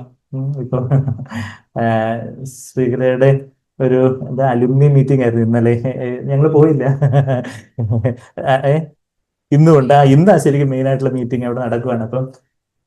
അപ്പൊ ഇന്നലെ അവിടെ ചെന്ന് അവരുടെ കൂട്ടുകാരികള് ഒക്കെ എല്ലാം കൂടെ എന്തോ ഏതാണ്ട് കൂളിംഗ് ഗ്ലാസ് ഒക്കെ വെച്ച് ഏതാണ്ടൊക്കെ രീതിയിൽ കോപ്രായൊക്കെ കാണിച്ചുകൊണ്ടുള്ള ഫോട്ടോ ഒക്കെ എടുത്ത് അവരുടെ ഗ്രൂപ്പിലിട്ടപ്പോ എന്നെ കാണിച്ചു പറഞ്ഞു, നല്ല കാര്യം നമുക്ക് പോകാഞ്ഞത്, അല്ലെങ്കിൽ ഞാൻ ഇതിന്റെ കൂടെ ഒക്കെ അവിടെ പോയാലും സ്ത്രീകൾ എന്തായാലും അതൊന്നും ചെയ്യാൻ പോകുന്നില്ല, അവരുടെ കൂടെ കോപ്രായം കാണിച്ച് ഫോട്ടോ ഒക്കെ പോസ്റ്റ് ചെയ്യാൻ പോകുന്നില്ല. നമ്മള് IFS-കാരെക്കാട്ടി വലിയ സ്ഥാനമുള്ളവരാണ് നമ്മള്, ദൈവരാജ്യത്തിന് സ്ഥാനപതികളാണ്. അപ്പൊ നമുക്ക് നമ്മുടേതായ ഒരു മാന്യതയുണ്ട്. അപ്പൊ ആരെങ്കിലും ഒക്കെ നമ്മുടെ എല്ലാ കൂട്ടുകാരികളും നമ്മൾ 10 വർഷത്തിന് ശേഷം 20 വർഷത്തിന് ശേഷം നമ്മൾ കാണുമല്ലേ, ചക്കരെ പൊന്നെ തേനെ പാല്, നീ ഇങ്ങനെ ഇത് ചെയ്യേ, അങ്ങനെ ചെയ്യേ, അത് ചെയ്യ്, ഇത് എന്ന് പറയുമ്പോൾ നത്തിങ് ഡൂയിങ്. നമുക്ക് അതിനെക്കാട്ടി ഇമ്പോർട്ടൻ്റ് ആയിട്ടുള്ള കാര്യങ്ങൾ ഇവിടെ ഉണ്ട്. അത് ദൈവത്തിന്റെ കാര്യങ്ങളുണ്ട്.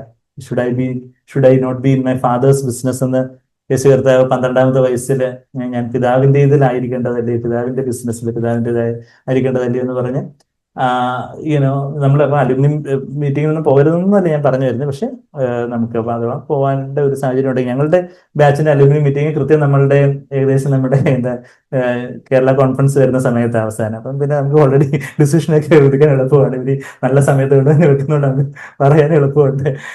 പക്ഷെ നമുക്ക് പോകരുതെന്നല്ല ഞാൻ പറയുന്നത്, നമ്മൾ സുഹൃത്തുക്കളെയൊക്കെ കാണുക, അവരുടെ വിറ്റ്നസ് ആവുകയും നമുക്ക് അവർ നേടാനൊക്കെ പറ്റുവാണെങ്കിൽ നല്ല കാര്യം. പക്ഷെ നമ്മൾ അവരുടെ അടുത്തേക്ക് ചാഞ്ഞു പോയി ഈ വടം വലിച്ച് ഇങ്ങോട്ട് അവരെ ചെയ്യാനൊക്കെ ആ ഒരു തലത്തിലൊക്കെ നമുക്ക് അവിടെ ആയിരിക്കാൻ കർത്താവിന്റെ സാക്ഷിയായിട്ട്. പക്ഷെ അവരുടെ അടുക്കിലേക്ക് നമ്മൾ ആ ഒരു കുറച്ച് സമയത്തേക്കല്ലേ, ആ കുറച്ച് സമയത്തേക്ക് അവരുടെ സിനിമാ പാട്ടിൽ നിന്ന് താളം തുള്ളുന്നതിന് എന്തുവാ, അല്ലെങ്കിൽ അവരുടെ ഏതെങ്കിലുമൊക്കെ കുറച്ച് കോപ്രായങ്ങളൊക്കെ കാണിക്കുന്നതിന് എന്താ, അല്ലെങ്കിൽ ചില വേണ്ടാത്ത രീതിയിലുള്ള ചില തമാശയോ ചില കളിയാക്കലുകളോ അങ്ങനെയൊക്കെയുള്ള കാര്യങ്ങൾ ചെയ്യുന്നത് എന്താ എന്ന് ചോദിച്ചാൽ, കുറച്ച് സമയത്ത് ഞാൻ കുറച്ച് വിഷം കുടിക്കുന്നല്ലേ ഉള്ളൂ, അത് കഴിഞ്ഞിട്ട് ഞാൻ വിഷമൊന്നും കുടിക്കുന്നില്ലല്ലോ എന്നൊരാള് പറയുന്നത് പോലെ ഇരിക്കും. അപ്പൊ അങ്ങനെ ആരെങ്കിലും പറയുകയാണെങ്കിൽ പെട്ടെന്ന് തന്നെ നിങ്ങൾ എന്റെ അടുത്തേക്ക് റെഫർ ചെയ്ത് എനിക്കറിയാം, അങ്ങനെ ആരെങ്കിലും പറഞ്ഞു വെച്ചാല് അത്രയേ ഉള്ളൂ.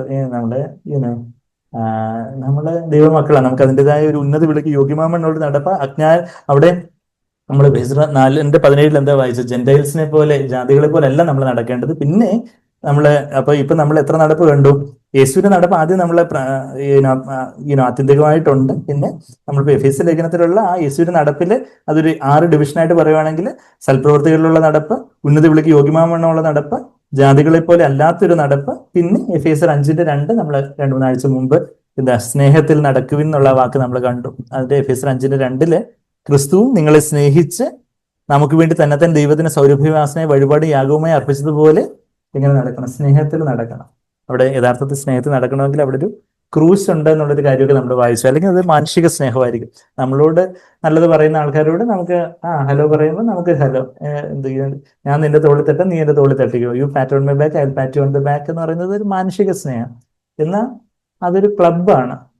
അവിടെ ഒരു ദൈവിക സ്നേഹമില്ല. പക്ഷെ മറിച്ച് നമുക്ക് നമ്മുടെ ദൈവഭാഗ്യം ഒരു സീറോ ആയിട്ട് നമ്മളെ തന്നെ താഴ്ത്തി ദൈവസ്നേഹത്താൽ നിറഞ്ഞ് വേണം നമ്മൾ യുനോ നമ്മളോട് നല്ലത് പറയുന്നവരോടാവട്ടെ ചീത്തത് പറയുന്നവരോടാവട്ടെ സ്നേഹിക്കാൻ. പറയാൻ അവിടെ ദൈവസ്നേഹത്തിലാവുമ്പോൾ അത് സ്നേഹം ഉതിർന്നു പോകുന്നില്ല. സ്നേഹം ലവ് ഡസ് നോട്ട് ഫെയിൽ. സ്നേഹം ഉതിർന്നു പോകുന്നില്ല, തോറ്റു പോകുന്നില്ല എന്നൊക്കെ നമ്മൾ 1 Corinthians 13 വായിക്കുന്നുണ്ട്. എന്ന് പറഞ്ഞാൽ ബാക്കിയുള്ളവർ നമ്മളോട് സ്നേഹശൂന്യമായിട്ടുള്ള ചില വാക്കുകളോ പെരുമാറ്റങ്ങളോ പാരയൊക്കെ വെക്കുമ്പോഴും പരദൂഷണമൊക്കെ പറയുമ്പോഴും നമ്മൾ still love them because there is a cross between I and every other person. Whether it is between my wife, ഏതൊരു വ്യക്തിക്കും മധ്യേ നമ്മുടെ ജീവിത പങ്കാളി, ഭാര്യ, ഭർത്താവിനാവട്ടെ, കുഞ്ഞുങ്ങളുള്ള ബന്ധത്തിലാവട്ടെ, അയൽവക്കക്കാരുള്ള ബന്ധത്തിലാവട്ടെ, കൂട്ടുസൗരങ്ങളുള്ള ബന്ധത്തിലാവട്ടെ, എല്ലാവരുടെയും ഇടയിൽ നമ്മളും വേറൊരു വ്യക്തിയും തമ്മിൽ എന്ത് വേണം? ഒരു ക്രോസ് വേണം. എങ്കിലേ ക്രോസ് വേണമെന്ന് വെച്ചാൽ where I die to myself so that the Lord can fill me with his love. ഞാൻ എൻ്റെ ഇഷ്ടത്തിന് അങ്ങ് മരിക്കുമ്പോൾ, പരിശുദ്ധാത്മാവ് അവിടുത്തെ സ്നേഹത്തിനെ നിറയ്ക്കുമ്പോൾ എനിക്ക് യേശു സ്നേഹിച്ചതുപോലെ എൻ്റെ ഭാര്യയെ സ്നേഹിക്കാൻ, എൻ്റെ ഭർത്താവിനെ അനുസരിപ്പാൻ, അല്ലെങ്കിൽ എൻ്റെ കൂട്ടുസൗരങ്ങളെ സ്നേഹിപ്പാൻ, അവരെ കരുതാൻ, അവർക്ക് അവർക്ക് കർണരസകരമായ കാര്യങ്ങൾ പറയാനല്ല, കർണരസകരമായ കാര്യങ്ങൾ പറയുന്ന ടിക്ലിംഗ് ഇയേഴ്സ് പറയുന്ന അങ്ങനെയുള്ള ഒത്തിരി പ്രീച്ചേഴ്സിനെ അന്ത്യകാലത്തെ ആൾക്കാർ ഇങ്ങനെ അക്യുമുലേറ്റ് ചെയ്യും, കൂട്ടി വരുത്തും എന്നൊക്കെ നമ്മൾ 2 Timotheus 4 പറയുന്നുണ്ട്. എന്നാൽ കർണരസകരമല്ലാത്ത ചില കാര്യങ്ങൾ വളരെ ഫേമായിട്ടുള്ള ചില കാര്യങ്ങളൊക്കെ പറയാൻ എന്ന് വെച്ചാൽ എന്തുകൊണ്ടാണ്? ഞാൻ സൗരങ്ങളെ സ്നേഹിക്കുന്നതുകൊണ്ടാണ് ചില കാര്യങ്ങൾ, കുടുംബത്തെക്കുറിച്ചുള്ള കാര്യങ്ങൾ, നമ്മളുടെ ഭാര്യയുള്ള ബന്ധത്തിൽ, ഭർത്താവിനുള്ള ബന്ധത്തിൽ, മക്കളെ കുറിച്ചുള്ള ബന്ധത്തിൽ ചില കാര്യങ്ങളൊക്കെ സ്ട്രോങ് ആയിട്ട് പറയുന്നതിന്റെ കാരണം എന്ന് പറഞ്ഞാൽ ചില കാര്യങ്ങളിൽ അത് നോക്കുമ്പോൾ ഒരാൾക്ക് പനിയായിട്ട് കിടക്കുന്ന ഒരാൾക്ക് സൂം മീറ്റിംഗിൽ അറ്റൻഡ് ചെയ്യാൻ പറ്റാതെ വണ്ണം വല്ല ഡെലിവറിയത്തിലാണെങ്കിൽ, സ്ഥലകാലത്തിൽ ഡെലിവറിയത്തിലാണെങ്കിൽ പറയാം. പക്ഷേ ഞാനായിരുന്നുണ്ടെങ്കിൽ പനിയാണെങ്കിലും സൂം മീറ്റിംഗിൽ നമ്മളാരും വീഡിയോ ഓൺ ചെയ്തിരിക്കുന്നുണ്ടല്ലോ. പനി ഉണ്ടെങ്കിൽ നമുക്ക് സൂം മീറ്റിംഗിൽ അറ്റൻഡ് ചെയ്യാവുന്നതേ ഉള്ളൂ. അപ്പൊ അങ്ങനെയുള്ള ഓരോരോ ചെറിയ കാര്യങ്ങൾ പല കാര്യങ്ങളും നമ്മൾ അഡ്രസ് ചെയ്യുന്നത് എന്തുകൊണ്ടാണ്? നമുക്ക് ഇതൊക്കെ പോട്ടെ, നമുക്ക് ആരോടും ഒന്നും ഒരു കോൺഫ്ലിക്റ്റ് ഒന്നും ഇല്ലാതെ. പക്ഷെ കോൺഫ്ലിക്റ്റ് ഉണ്ടാവും. നമ്മള് എന്റെ കുഞ്ഞുങ്ങളായിരുന്നെങ്കിൽ ഞാൻ എങ്ങനെ പറയുമോ അതുപോലെ തന്നെ സഭയിലുള്ള കുഞ്ഞുങ്ങളെയും ചെറുപ്പക്കാരെയും ഞാൻ ആ ഒരു സ്നേഹത്തോടെ കാണാനാണ് ഞാൻ ആഗ്രഹിക്കുന്നത്. അപ്പം പറഞ്ഞ ചില കാര്യങ്ങൾ ഇപ്പം കർണരസകരമായിട്ടുള്ള ചില കാര്യങ്ങളല്ല, കേൾക്കാൻ ഇഷ്ടമില്ലാത്ത ചില കാര്യങ്ങളല്ല, അത് കർത്താവ് ആഗ്രഹിക്കുന്ന കാര്യങ്ങൾ പറയാൻ, അതാ സ്നേഹത്തിൽ നടക്കുന്ന പറഞ്ഞാൽ നമ്മളിപ്പോ എല്ലാവരോടും hello brother, okay sister, hello brother, okay amen, ആംസ്വാമി എന്നൊക്കെ നമ്മൾ കളിയാക്കി പറയാൻ വെച്ചാൽ ഈ തമിഴിലാണ് ആംസ്വാമി എന്നുള്ളത്. എന്ത് പറഞ്ഞാലും S sir, S sir, S sir brother അല്ല, ആംസ്വാമി ആകാനല്ല നിങ്ങളെ വിളിച്ചിരിക്കുന്നത് എന്ന് പറഞ്ഞാല് എന്ത് പറഞ്ഞാലും ഓക്കെ ഓക്കെ ഓക്കെ എന്ന് പറയാനല്ല. ചില കാര്യങ്ങൾ ഓക്കെ അല്ലാത്ത കാര്യങ്ങൾ ഓക്കെ അല്ല എന്ന് പറയുന്നതിന് നമ്മൾ ഇരിക്കുന്നത്, അതാ സ്നേഹം എന്ന് പറയുന്നത്. മറ്റേത് കപട സ്നേഹമാണ്, മറ്റേത് മാനുഷിക സ്നേഹമാണ്, മറ്റേത് ഉതിർന്നു പോകുന്ന സ്നേഹമാണ്, മറ്റേത് സ്നേഹമല്ലത്, അത് ക്രൂരതയാണ്. നമ്മൾ തിരുത്തേണ്ട സമയത്ത് നമ്മുടെ കുഞ്ഞുങ്ങളെ തിരുത്തുന്നില്ല എന്നെങ്കിൽ, ഇപ്പം എന്റെ കുഞ്ഞുങ്ങളുടെ കാര്യത്തിൽ ഒരു ചെറിയ ഡിസബിലിറ്റീസ് ഞാൻ അപ്പം തന്നെ തിരുത്തും, അപ്പം തന്നെ സോറി ചോദിപ്പിക്കും. അല്ലെങ്കിൽ സോറി ചോദിക്കുന്നില്ല എന്നുണ്ടെങ്കിൽ നല്ല അടി കൊടുക്കും. അടി കൊടുക്കേണ്ടത് പ്രായമായതുകൊണ്ട് 12 വയസ്സിന് ശേഷം അടി കൊടുക്കണമെന്ന് ഞാൻ പറയുന്നില്ല. പക്ഷെ ദിവസമായിട്ട് ഇപ്പോൾ എനിക്ക് അടിക്കേണ്ട വന്നിട്ട് ഒത്തിരി മാസങ്ങളോ വർഷങ്ങളോ തന്നെ ആയെന്ന് തോന്നുന്നു. അതുപോലെ അവർക്കറിയാം അടി കിട്ടും എന്നുള്ള കാര്യം അറിയാവുന്നതുകൊണ്ട് അവരത് അപ്പം തന്നെ പെട്ടെന്ന് തന്നെ സോറി ചോദിക്കും. അപ്പൊ ഞാൻ സോറി ചോദിക്കും. ഇപ്പം അവർ തമ്മിലുള്ള എന്തെങ്കിലും പ്രശ്നമാണെങ്കിൽ സോറി ചോദിച്ചിട്ട് ഉമ്മയും കൂടെ കൊടുക്കാം. അവർക്ക് തമ്മിലുള്ള കുഴപ്പം, എന്നെ ബേബി എന്നെ പിച്ചി മാന്തി എന്നൊക്കെ സോറി ചോദിച്ചിട്ട് ഒരു ഉമ്മയും കൂടെ കൊടുക്കണം. വെച്ചാൽ അവരുടെ ഒരു റെക്കൺസിലിയേഷൻ, അതാണ് അവരുടെ അനുരഞ്ജനം. ഞാൻ പറഞ്ഞതെന്ന് വെച്ചാൽ അതാണ് സ്നേഹത്തിൽ നടക്കുക എന്ന് പറഞ്ഞാല്. അല്ലാതെ നമ്മൾ വലിയ വലിയ കാര്യങ്ങളൊക്കെ പറഞ്ഞിട്ട് നമ്മൾ വീട്ടിലാണ് ആദ്യം ആ സ്നേഹത്തിൽ നടക്കേണ്ടത്. അത് കഴിഞ്ഞിട്ട് ആ സ്നേഹത്തിലാണ് കാർക്കശ്യമുള്ളത്. Walk in love. പിന്നെ നമ്മൾ ഇന്നിപ്പം ബ്രദർ പറഞ്ഞ 2 കാര്യങ്ങളും കൂടെ നമ്മൾ കേട്ടു, walk in light and walk in wisdom. അതും കൂടെ ബ്രദർ വിശദമായിട്ട് കാര്യങ്ങൾ പറഞ്ഞ് വെളിച്ചത്തിൽ നടക്കുന്ന കാര്യം, അത് നമ്മൾ എഫേസ്യർ 5:8 വാക്യത്തില്, എഫേസ്യർ 5:8 വാക്യത്തില് സകല വിശുദ്ധന്മാരിലും എഫേസ്യർ 5:8 മുമ്പേ നിങ്ങൾ ഇരുളായിരുന്നു, നിങ്ങൾ ഇരുട്ടിലായിരുന്നു എന്നല്ല, നിങ്ങൾ ഇരുളായിരുന്നു. ഓ, അതെന്ന് പറഞ്ഞാല് നമ്മുടെ ആത്മാവ് മരിച്ച അവസ്ഥയിലായിരുന്നു. നിങ്ങളെ അകൃത്യങ്ങളിലും പാപങ്ങളിലൊക്കെ മരിച്ചവരായിരുന്നു നിങ്ങളെ എന്നാണ് എഫേസ്യൻസ് 2:1. എഫേസ്യൻസ് 2:1 എന്താ പറയുന്നത്? You were dead in your trespasses and sins. You were dead. The spirit was dead before you were born again. അപ്പൊ നിങ്ങൾ അവിടെ ഇരുട്ടിലായിരുന്നു ശരിയാണ്, എന്നാൽ ഇരുളുമായിരുന്നു. ആ ആത്മാവ് മരിച്ച അവസ്ഥയിലായിരുന്നു. അപ്പൊ ഇരുളായിരുന്നു, ദൈവത്തിന്റെ ജീവൻ ഇല്ലായിരുന്നു. അപ്പൊ പിന്നെ നിങ്ങൾ മുമ്പ് ഇരുളായിരുന്നു, ഇപ്പൊ എന്താ? ഇപ്പോഴും കർത്താവിൽ കർത്താവിൽ വെളിച്ചമാകുന്നു. അത് കഴിഞ്ഞിട്ട് ആ, അത് കഴിഞ്ഞിട്ട് നമ്മൾ അതിന്റെ 8ാമത്തെ വാക്യത്തിൽ വാക്ക് ചിൽഡ്രൻ ഓഫ് ലൈറ്റ്, അത് മലയാളത്തിൽ അത് 9ാമത്തെ വാക്യത്തിൽ കർത്താവിന് പ്രസാദമായത് എന്തെന്ന് പരിശോധിച്ചുകൊണ്ട് വെളിച്ചത്തിലുള്ളവരായി നടന്നുകൊള്ളുവിൻ. വെളിച്ചത്തിൽ നടക്കുക. നമ്മളത് 1 യോഹന്നാൻ 1-ാം അധ്യായത്തിൽ അത് ആ ഒരു വെളിച്ചത്തിൽ നടക്കുന്ന കാര്യം വീണ്ടും നമ്മൾ വായിക്കുന്നത്. വെളിച്ചത്തിൽ കർത്താവ് വെളിച്ചത്തിലായിരിക്കുന്നത് പോലെ നമ്മൾ വെളിച്ചത്തിൽ നടക്കുന്നുവെങ്കിൽ നമുക്ക് അന്യോന്യം കൂട്ടായ്മയുണ്ട്. കർത്താവിന്റെ യേശുവിന്റെ രക്തം നമ്മുടെ സകല പാപവും പോക്കി ശുദ്ധീകരിക്കുന്നു. 1 യോഹന്നാൻ 1-ാം അധ്യായത്തിന്റെ എത്രാമത്തെ വാക്യം? 7ാമത്തെ വാക്യം. നമ്മുടെ ഒരു ബേസിക് പ്രൈമറി ലെസൺ ആണ്, പ്രീ പ്രൈമറി ലെസൺ ആണത്. 1 യോഹന്നാൻ 1:7. പലപ്പോഴും എല്ലാവരും അതിന്റെ ആ ലാറ്റർ പാർട്ട് മാത്രം ഒരിക്കലും ഒരു പ്രസംഗത്തിൽ ബ്രദർ ഇപ്പോഴും ഓർക്കുന്നുണ്ട്. കാലിക്കറ്റുള്ള ഒരു പബ്ലിക് മീറ്റിംഗ് പണ്ട് വർഷങ്ങൾക്ക് മുമ്പ് പബ്ലിക് മീറ്റിംഗിൽ സാങ്ക് ബ്രദർ സംസാരിക്കുക. There is no verse in the Bible which says the blood of Christ cleanses you from all sin. അപ്പോഴേക്ക് എല്ലാവരും ഒന്ന് ഞെട്ടി. ഇദ്ദേഹം ദുരുപദേശമാണ് പറയുന്നത്. യേശുക്രിസ്തുവിന്റെ രക്തം സകല പാപവും പോക്കി ശുദ്ധീകരിക്കുന്ന ഒരു വചനം ബൈബിളിൽ ഇല്ല. ബൈബിളിലുള്ള വചനം എന്താണ്?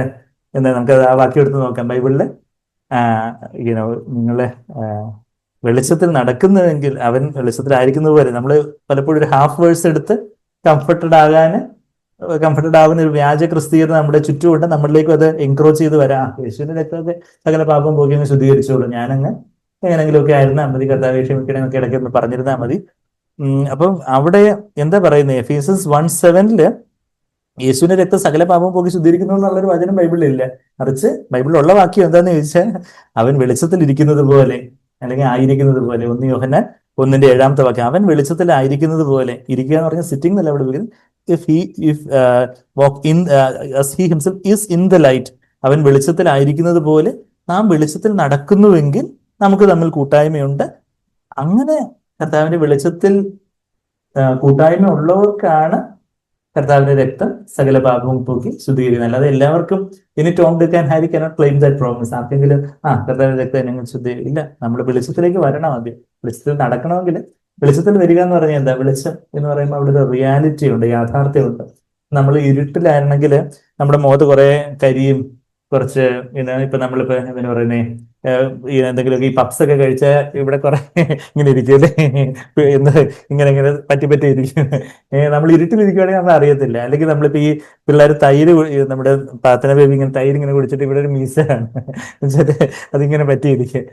അപ്പൊ നമ്മൾ ഇരുട്ടിലിരിക്കുകയാണെങ്കിൽ പെട്ടെന്ന് കറണ്ട് പോയ സമയം, ഇപ്പോഴത്തെ ഇന്നത്തെ കാലത്ത് എല്ലാവർക്കും ഇൻവെർട്ടർ ഒക്കെ ഉണ്ട്. എങ്കിലും ഇപ്പൊ ഇൻവെർട്ടർ അടിച്ചു പോയ സമയത്താണെങ്കിൽ ആരും അറിയത്തില്ല. പക്ഷെ പെട്ടെന്ന് കറണ്ട് വരുമ്പോൾ അയ്യോ ഇതെല്ലാം ഇവിടെ എല്ലാം പറ്റി പിടിച്ചിരിപ്പുണ്ടായിരുന്നു. നമ്മളിപ്പം ചിലപ്പോ നമ്മുടെ ഭക്ഷണം കഞ്ഞിയൊക്കെ കുടിച്ച് കഴിഞ്ഞിട്ട് ഇവിടെ എന്തോ ഇരിക്കുന്നു, അത് തറച്ചു കളഞ്ഞ് എന്ന് പറയല്ലേ. അപ്പൊ ഇരുട്ടിലാണെങ്കിൽ നമ്മൾ അറിയത്തില്ല. വെളിച്ചത്തിലേക്ക് വരുമ്പോൾ കർത്താവിന്റെ വെളിച്ചത്തിലേക്ക്, അവിടെ ഒരു യാഥാർത്ഥ്യത്തിലേക്ക് വരുമ്പോൾ അവിടെ അവിടെ എന്റെ മനസാക്ഷിയെ കുറ്റപ്പെടുത്തുന്ന ചില കാര്യങ്ങൾ, മനസാക്ഷിയെ പ്രിക്ക് ചെയ്യുന്ന, കുത്തുന്ന ചില കാര്യങ്ങൾ, ആ കാര്യങ്ങൾ ദൈവം കാണിച്ചു തരും. നമ്മൾ കർത്താവിന്റെ സന്നിധിയിലേക്ക്, ആ വെളിച്ചത്തിലേക്ക് വരുമ്പോൾ നമ്മൾ ചിലരെ മുറിപ്പെടുത്തി, ചിലപ്പോൾ നമ്മളുടെ ഭാര്യയായിരിക്കും, ഭർത്താവിനെ ആയിരിക്കും, ചില കൂട്ടു സഹോദരങ്ങളെ ആയിരിക്കാം, ചില വാക്കുകളോട് മുറിപ്പെടുത്തിയത്. ചിലപ്പോൾ നമ്മുടെ അമ്മായിയമ്മയെ, മരുമകളെ, ആത്തുവിനെ, അളിയനെ, അല്ലെങ്കിൽ നമ്മളുടെ ചില ബന്ധുക്കളെ, ചില സുഹൃത്തുക്കളെയൊക്കെ നമ്മൾ അറിഞ്ഞോ അറിയാതെ ഒക്കെ മുറിപ്പെടുത്തിയ കാര്യങ്ങളായിരിക്കാം. അല്ലെങ്കിൽ ചിലരോട് ക്ഷമിക്കാനുള്ള കാര്യങ്ങളായിരിക്കാം. അല്ലെങ്കിൽ ചിലപ്പോൾ നമ്മുടെ ജീവിതത്തിന് ഏറ്റുപറയാനുള്ള ചില പാപങ്ങളായിരിക്കാം, ചില വിധിക്കുന്ന മനോഭാവമായിരിക്കാം, നിഗളങ്ങളായിരിക്കാം, അശുദ്ധിയായിരിക്കാം. ഇപ്പൊ വെളിച്ചത്തിലേക്ക് വരുമ്പോൾ കർത്താവ് അതെല്ലാം കാണിച്ചു തരും. കർത്താവേ, ഇതെല്ലാം അവിടുത്തെ രക്തത്താൽ എന്നെ കഴുകി ശുദ്ധീകരിക്കണമേ എന്ന് നമുക്ക് പ്രാർത്ഥിക്കാനും. അപ്പൊ ആ വെളിച്ചത്തിലായിരിക്കുമ്പോഴേ നമുക്ക് വെളിച്ചത്തിൽ നടക്കാനൊക്കെ ഉള്ളൂ. അപ്പൊ നമുക്ക് പരസ്പരം ബാക്കിയുള്ള സൗകര്യങ്ങളുമായിട്ടും കൂട്ടായ്മയുണ്ട്. അത് നല്ല മനസ്സാക്ഷിയോടെ പരിശുദ്ധാത്മാവിന്റെ നിലവില ബാക്കിയുള്ള സൗകര്യങ്ങളോട് ഒരു കൂട്ടായ്മ, കർത്താവിനോട് ഒരു കൂട്ടായ്മ എപ്പോഴാണ് വരുന്നത്, എപ്പോഴാണ് ബാക്കിയുള്ള സൗകര്യങ്ങളോട് കൂട്ടായ്മയുള്ളത്. അപ്പൊ അങ്ങനെയാണ് കർത്താവിന്റെ രക്തം സകല പാപം എന്ന് പറഞ്ഞാൽ നമ്മളുടെ ബോധപൂർവമായ പാപങ്ങളും അബോധപൂർവമായ പാപങ്ങളും എല്ലാം, കോൺഷ്യസ് അൺകോൺഷ്യസിനെല്ലാം. അല്ലെങ്കിൽ നമുക്ക് ദൈവമുമ്പായി നിൽക്കാനൊക്കത്തില്ല. അത് അബോധപൂർവമായ പാപങ്ങൾ വെച്ചാൽ നമുക്ക് അറിയാത്ത നമുക്ക് നമ്മളിൽ തന്നെ ഉള്ള അറിയാത്ത നിഗളം, നമുക്ക് അറിയാത്ത സ്വാർത്ഥത ഒക്കെ ഉണ്ട് നമ്മളിൽ എല്ലാവരിലും. അപ്പം നമുക്ക് അറിയാത്തതായിട്ടുള്ള നമ്മുടെ പാപങ്ങളാവട്ടെ, നമുക്ക് അറിയാവുന്നതായിട്ട് മനസാക്ഷി കുറ്റപ്പെടുന്ന കാര്യങ്ങളാവട്ടെ, അതെല്ലാം ഒക്കെ ശുദ്ധീകരിക്കും. അത് കഴിഞ്ഞിട്ടാണ് ബോധപൂർവമായ പാപങ്ങളെ കുറിച്ച് എടുത്ത് പിന്നെയും അതിന്റെ 9ാമത്തെ വാക്യത്തിൽ നമ്മൾ പാപങ്ങൾ ഏറ്റു പറയുന്നുവെങ്കിൽ കർത്താവ് യേശുവിന്റെ രക്തം, അത് കഴിഞ്ഞിട്ടാണ് 9ാമത്തെ വാക്യത്തിൽ പാപങ്ങൾ ഏറ്റു പറയുന്നുവെങ്കിൽ, അത് ബോധപൂർവമായ പാപങ്ങൾ വീഴ്ചകളെങ്കിൽ അവൻ നമ്മുടെ പാപങ്ങൾ ക്ഷമിച്ച്, 9ാമത്തെ വാക്യം 1 യോഹന്നാൻ 1:9, അവൻ നമ്മളോട് പാപങ്ങളെ ക്ഷമിച്ച് സകല അനീതിയും പോക്കി നമ്മെ ശുദ്ധീകരിക്കാൻ തക്കവണ്ണം വിശ്വസ്തനും നീതിമാനുമാകുന്നു എന്നുള്ളൊരു കാര്യം നമ്മൾ വായിക്കുന്നത്. അപ്പൊ വെളിച്ചത്തിലുള്ളൊരു നടപ്പ്, വെളിച്ചത്തിലുള്ളൊരു നടപ്പിനെ നമ്മൾ തിരിച്ച് എഫേസ് ലേഖനത്തിലേക്ക് വന്ന് ഞാൻ 1-2 കാര്യങ്ങളോടൊക്കെ പറഞ്ഞങ്ങ് നിർത്തട്ടെ. വെളിച്ചത്തിലുള്ള നടപ്പും ജ്ഞാനത്തിലുള്ള നടപ്പിന്റെ കാര്യം പറയുമ്പം, വെളിച്ചത്തിലുള്ള നടപ്പില് അവിടെ ഉപയോഗിച്ചിരിക്കുന്ന ആ ഒരു close that has challenge me for many years. അത് ഞാൻ പലപ്പോഴും നിങ്ങളോട് തന്നെ പറഞ്ഞിട്ടുണ്ട്. അതിന്റെ മലയാളത്തിൽ 9ാമത്തെ വാക്യം, ഇംഗ്ലീഷിൽ 10ാമത്തെ വാക്യം. ട്രൈങ് ടു ലേൺ, ആ വെളിച്ചത്തിൽ നടക്കുക എന്ന് പറഞ്ഞു കഴിഞ്ഞിട്ട് വെളിച്ചത്തിലുള്ള നടക്കുന്ന ഒരാളുടെ പ്രത്യേകത എന്താ? Trying to learn what is pleasing to the Lord. കർത്താവിന് പ്രസാദമായത് എന്തെന്ന് പരിശോധിച്ചുകൊണ്ട്, ഞാൻ എപ്പോഴും ഓർക്കുന്നുണ്ട് ആ വാക്യം. ആദ്യമായിട്ട് ഓഫ്കോഴ്സ് ബൈബിൾ മൊത്തം വായിക്കുമ്പോൾ ആ വാക്യം നമ്മൾ വായിച്ചിട്ടുണ്ട്. ആ വാക്യം എന്റെ ശ്രദ്ധയിൽപ്പെട്ടത് എപ്പോഴും ആദ്യമായിട്ട് ചോദിച്ചാല്, പണ്ടൊരു ബാംഗ്ലൂർ കോൺഫറൻസിന് ഏതോ ഒരു ബ്രദർ സംസാരിച്ചു. ആ ബ്രദർ സംസാരിച്ചത് പോലെ ഞാൻ ഓർക്കുന്നില്ല. പക്ഷെ അതിനുശേഷം വന്ന് സാങ്ക് ബ്രദർ വന്ന് ഒരു 5-10 മിനിറ്റോ സംസാരിച്ചു. ബ്രദർ ഈ വാക്യം സംസാരിച്ചത്. അപ്പോഴാ പെട്ടെന്ന് ഈ വാക്യം, trying to learn what is pleasing to the Lord. നമ്മളുടെ ഓരോ സമയത്തും ഓരോ തീരുമാനങ്ങൾ എടുക്കേണ്ട സമയത്തൊക്കെ കർത്താവേ, അങ്ങേക്ക് പ്രസാദകരമായിട്ടുള്ള എന്താ? ഞാൻ ഈ കാര്യം വാങ്ങിക്കണോ? ഇതിനുവേണ്ടി പണം ചെലവഴിക്കണോ? അല്ലെങ്കിൽ കർത്താവേ, ഞാൻ ഇങ്ങനെ ഒരാള് കടം ചോദിക്കുന്നു, ഞാൻ കടം കൊടുക്കണോ? അല്ലെങ്കിൽ കർത്താവേ, ചിലർ എന്നോട് ഇങ്ങനെ പെരുമാറും, ഞാൻ എങ്ങനെ അവരോട് പെരുമാറണം? എന്ത് ഡിസിഷൻ എടുക്കണം? ഈ തീരുമാനം എടുക്കണോ? അങ്ങനെയൊക്കെയുള്ള പല പ്രായോഗികമായിട്ടുള്ള കാര്യങ്ങളിലൊക്കെ നമ്മുടെ ഹൃദയത്തിലൊരു കർത്താവേ, അവിടുത്തെ ഹിതം നിന്റെ ഹിതം പോലെ എന്നെ നടത്തണമെങ്കിൽ നമ്മൾ പാടിയുള്ള കർത്താവേ, അവിടുത്തെ ഹിതം എന്താണോ ഇവിടെ അതുപോലെ തന്നെ നടത്തണം. Trying to learn what is pleasing to the Lord, trying to learn what is bringing delight to the heart of the Lord. കർത്താവിന്റെ ഹൃദയത്തിന് സന്തോഷം കൊണ്ടുവരുന്ന കാര്യം എന്താണ്? ഇതില് എന്ത് കാര്യമോ കർത്താവിന്റെ ഹൃദയത്തിന് സന്തോഷം കൊണ്ടുവരുന്ന കാര്യം കർത്താവെ, അതുപോലെ കർത്താവെ എന്നെ നടത്തണമേ. അതാ വെളിച്ചത്തിലുള്ള നടപ്പിന്റെ കൂട്ടത്തിൽ പറയുന്ന ഒരു കാര്യം അതാ. നിങ്ങൾ മുമ്പ് ഇരുളായിരുന്നു, 8ാമത്തെ വാക്യം, ഇപ്പോഴും കർത്താവിൽ വെളിച്ചമാകുന്നു. കർത്താവിന് പ്രസാദമായത് എന്തെന്ന് പരിശോധിച്ചുകൊണ്ട് വെളിച്ചത്തിലുള്ളവരായി നടന്നുകൊള്ളുവിൻ. സകല സൽഗുണവും നീതിയും സത്യവുമല്ലോ വെളിച്ചത്തിന്റെ ഫലം. സകല സൽഗുണം സകല സൽഗുണം എന്ന് പറയുമ്പോൾ ഓൾ ഗുഡ്നസ്, എല്ലാ നന്മ, സൽഗുണം, നീതി, കർത്താവിന്റെ അസ്വഭാവമാകുന്ന നീതി, ന്യായത്തോടെ നീതിയോടെ ഉള്ളൊരു കാര്യങ്ങൾ, സത്യം, യാഥാർത്ഥ്യം, അതാണ് വെളിച്ചത്തിന്റെ ഫലം. Fruit of the light. ഇരുട്ടിന് നിഷ്ഫല പ്രവർത്തികളിൽ കൂട്ടാളികളാകരുത്. കൂട്ടാളികളാകരുത് മാത്രമല്ല, അവയെ എന്ത് ചെയ്യണം? ശാസിക്കണം. ഇത് ഇപ്പം ചിലര് പറയും, ഈ ബ്രദർ എന്തോതിന് ബാക്കിയുള്ള സഭകളിലുള്ള വേണ്ടാത്ത കാര്യങ്ങളെ കുറിച്ചൊക്കെ എതിരായിട്ടൊക്കെ പറയേണ്ട വല്ല കാര്യമുണ്ട്. അവരെന്തെങ്കിലുമൊക്കെ ആയിക്കോട്ടെ, നമ്മുടെ അങ്ങനെ ഇരുന്നാൽ പറയുന്നത് അതിനെതിരെ സംസാരിക്കുന്നത്, അവിടെ ഉള്ള ഇളക്കപ്പെരുപ്പത്തിനെ കുറിച്ചും ചാട്ടവും തുള്ളലിനെ കുറിച്ചോ അല്ലെങ്കിൽ അവിടെയുള്ള ഇല്ലീഗലിസത്തെ കുറിച്ചോ എന്തിനാ അതൊക്കെ നമ്മള് ആരോടും അങ്ങനെ ഓരസാനൊന്നും പോകണ്ട, നമ്മൾ അങ്ങനെ പറയണ്ട, അവിടെ വേണ്ട ഇവിടെയും വേണ്ട, അങ്ങനെ തട്ടാതെ അങ്ങനെ ഇരുന്നാൽ പോരെന്ന് ചോദിച്ചാൽ, I won't be obeying this words. ഇരുട്ടിലെ പ്രവർത്തികൾ നമുക്ക് ദൈവം തന്നിട്ടുള്ള ആ ഒരു അധികാരം ഉപയോഗിച്ച് നമ്മൾ ചെന്ന് വേറെ എവിടെയെങ്കിലും ചെയ്ത് എന്തെങ്കിലുമൊക്കെ പറയുന്ന കാര്യമല്ല. നമുക്കുള്ള ആ ഒരു അധികാര പരിധിയിൽ അവിടെ ഒരു ശാസനയുണ്ട്. അവയെ ശാസിക്കത്ര. ഇംഗ്ലീഷില് ഇൻസ്റ്റഡ് ഈവൻ എക്സ്പോസ്ഡ് എന്ന NASB അപ്പൊ ഞാനത് ഗ്രീക്ക് പണ്ടേ നോക്കി എഴുതി വെച്ചിട്ടുണ്ട്. ഇവിടെ ഈ ഇംഗ്ലീഷും മലയാളത്തിലൊക്കെ വ്യത്യസ്തമായിരിക്കുമ്പോൾ അതില് മലയാളം ഒരു പക്ഷേ കുറച്ചുകൂടെ കറക്റ്റ് എന്ന് ഞാൻ പറയേണ്ടി വരും. KJV കറക്റ്റ് റിപ്രൂവ് എന്നാണ് എഴുതിയിരിക്കുന്നത്. ഇംഗ്ലീഷിൽ എക്സ്പോസ് എന്ന് പറഞ്ഞാൽ ഓക്കെ, എലക്കോ എന്ന് പറഞ്ഞൊരു ഗ്രീക്ക് വാക്ക് അവിടെ ഉപയോഗിക്കുന്നത്. കൺവിക്ട്, റെഫ്യൂട്ട്, കറക്റ്റ്, റിപ്രൂവ് എന്നൊക്കെ ആ വാക്യത്തിന്റെ അർത്ഥം. എക്സ്പോസ് എന്നൊരു അർത്ഥമില്ല. ഇവൻ എക്സ്പോസ് അവയെ തുറന്ന് കാട്ടുക ഇത്രയും വേണ്ട, ശരിയാ, തുറന്ന് വെറുതെ കാട്ടിയാൽ വരെ ശാസിച്ച് കുറച്ച് സ്ട്രിക്റ്റ് ആയിട്ട് ചില കാര്യങ്ങൾ അങ്ങനെ അല്ല, ഇതിങ്ങനെയാണ് ഇങ്ങനെ വേണ്ടെന്നുള്ള കാര്യം, ചില കാര്യങ്ങൾ ശാസിക്കത്ര. ഇരുട്ടിന് നിഷ്ഫല പ്രവൃത്തികൾ എന്ന് പറയുന്നത് ഇതിനെ നമ്മളെ വചനത്തിലെ വർഗം ഒരു ഇരുട്ടിന് നിഷ്ഫല പ്രവൃത്തിയാണ്. അപ്പം അതിനെ ശാസിക്കത്ര വേണ്ടത്. അപ്പൊ ഇവൻ റിപ്രൂവ് ദം, ഇവൻ ശാസിക്കത്ര വേണ്ടത്. ഇപ്പൊ നമ്മൾ കുഞ്ഞുങ്ങളുടെ അതുപോലെ ഒരു അനുസരണക്കേട് കാണുമ്പോൾ ശാസിക്കുക എത്ര വേണ്ടത്. നമ്മുടെ ഭാര്യയിൽ അതുപോലെ ഒരു ഇത് കറക്റ്റ് ചെയ്യേണ്ട ഒരു കാര്യം കാണുവാണെങ്കിൽ അവിടെ സ്ട്രോങ് ആയിട്ട് ആ കാര്യങ്ങൾ പറയുക എത്ര വേണ്ടത്. ഭർത്താവിൽ കാണുവാണെങ്കിൽ ഓഫ്കോഴ്സ് ആ ഒരു ഭർത്താവ് നിങ്ങളുടെ മേലെയുള്ള ആളാണ്, നിങ്ങൾ അത് ആ, ആ, സൗമ്യതയുടെ ആത്മാവിൽ അത് പറയുകയും അദ്ദേഹം കേൾക്കുന്നില്ലെങ്കിൽ പ്രാർത്ഥിക്കുകയും, പിന്നെ ഒരു നിവൃത്തിയില്ല വല്ലാത്ത രീതിയിലുള്ള പ്രശ്നത്തിലേക്ക് പോകുന്നുണ്ടെങ്കിൽ അറ്റ്ലീസ്റ്റ് സഭയിലെ മൂപ്പന്മാരെ അറിയിക്കുകയോ അങ്ങനെയൊക്കെ തിരുത്തുകയൊക്കെ ചെയ്യുന്ന, അല്ലാതെ ഭാര്യമാര് ഭർത്താവിനെ ശാസിക്കണം എന്നല്ല അതിൻ്റെ അർത്ഥം. ഇങ്ങനെ ആ ഒരു ദൈവം വെച്ചിരിക്കുന്ന ഓർഡറിൽ. അപ്പൊ അതാണ് നമ്മൾ പറയുന്നത്. അപ്പൊ അത് ശാസിക്കുക എത്ര വേണ്ടത്, അവർ ഗൂഢമായി ചെയ്യുന്നത് പറയാൻ പോലും ലജ്ജിക്കുന്നു. 12-ാമത്തെ വാക്യം 13-ാമത്തെ വാക്യം, അവയെ ശാസിക്കുമ്പോഴോ സകലത്തെയും കുറിച്ച് വെളിച്ചത്താൽ ബോധം വരുന്നതെല്ലാം വെളിച്ചം പോലെ തെളിവല്ലോ. ശാസിക്കുമ്പോൾ എന്താ, സകലത്തെയും കുറിച്ച് വെളിച്ചത്താൽ ബോധം വരും, ആ വെളിച്ചം കിട്ടും അവർക്ക്. അപ്പം അതാ all things become visible when they are exposed by the light. നമ്മള് ചില കാര്യങ്ങൾ തുറന്ന് പറയുകയും കാര്യങ്ങൾ അങ്ങനല്ല ഇങ്ങനല്ല ആ വാക്ക് പറയരുത്, ഇങ്ങനെയുള്ള ഡിസിഷൻ എടുക്കരുത്. അപ്പൊ അത് അപ്പൊ everything that becomes visible in light. അപ്പൊ ആ ബോധം വരുമ്പോൾ, അത് വെളിച്ചത്തിലേക്ക് വരുമ്പോൾ അതെല്ലാം വെളിച്ചം പോലെ തെളിവാകും. അതുകൊണ്ട് ഉറങ്ങുന്നവനെ ഉണർന്ന് മരിച്ചവരുടെ ഇടയിൽ നിന്ന് എഴുന്നേൽക്കുക, എന്നാൽ ക്രിസ്തു നിന്റെ മേൽ പ്രകാശിക്കുക. നമ്മൾ ആത്മീയമായിട്ട് ഉറക്കം ആയിട്ടിരിക്കുമായിരിക്കും, ലോകമയത്വത്തിന്റെ ഒരു ഉറക്കം. അങ്ങനെ ആത്മീയമായിട്ടൊരു സുഖസുഷുപ്തിയിലായിരിക്കും. അപ്പൊ നമ്മൾ ഉറക്കം വിട്ട് ഉണരണം, കർത്താവിന്റെ പ്രകാശം നമ്മളെ മേലാകും. അത് കഴിഞ്ഞിട്ടാണ് എഫെസ്യർ 5:15 വാക്യത്തില് വാക്ക് എന്നുള്ള വാക്കിന്റെ 6ാമത്തെ പ്രയോഗം. അതായത് നമ്മളെ യേശുവിനെ പോലെ നടക്കണമെന്ന് ആദ്യം കണ്ടു. അപ്പൊ 7 വാക്കിംഗ് നമ്മൾ കണ്ടു. അതായത് യേശുവിനെ പോലെ നടക്കുന്നതാണ് ഏറ്റവും വലിയ വാക്കിംഗ്. അത് എങ്ങനെയൊക്കെയാണെന്നുള്ള ഒരു സബ് ഡിവിഷൻസ് എന്തൊക്കെയാ കണ്ടേ.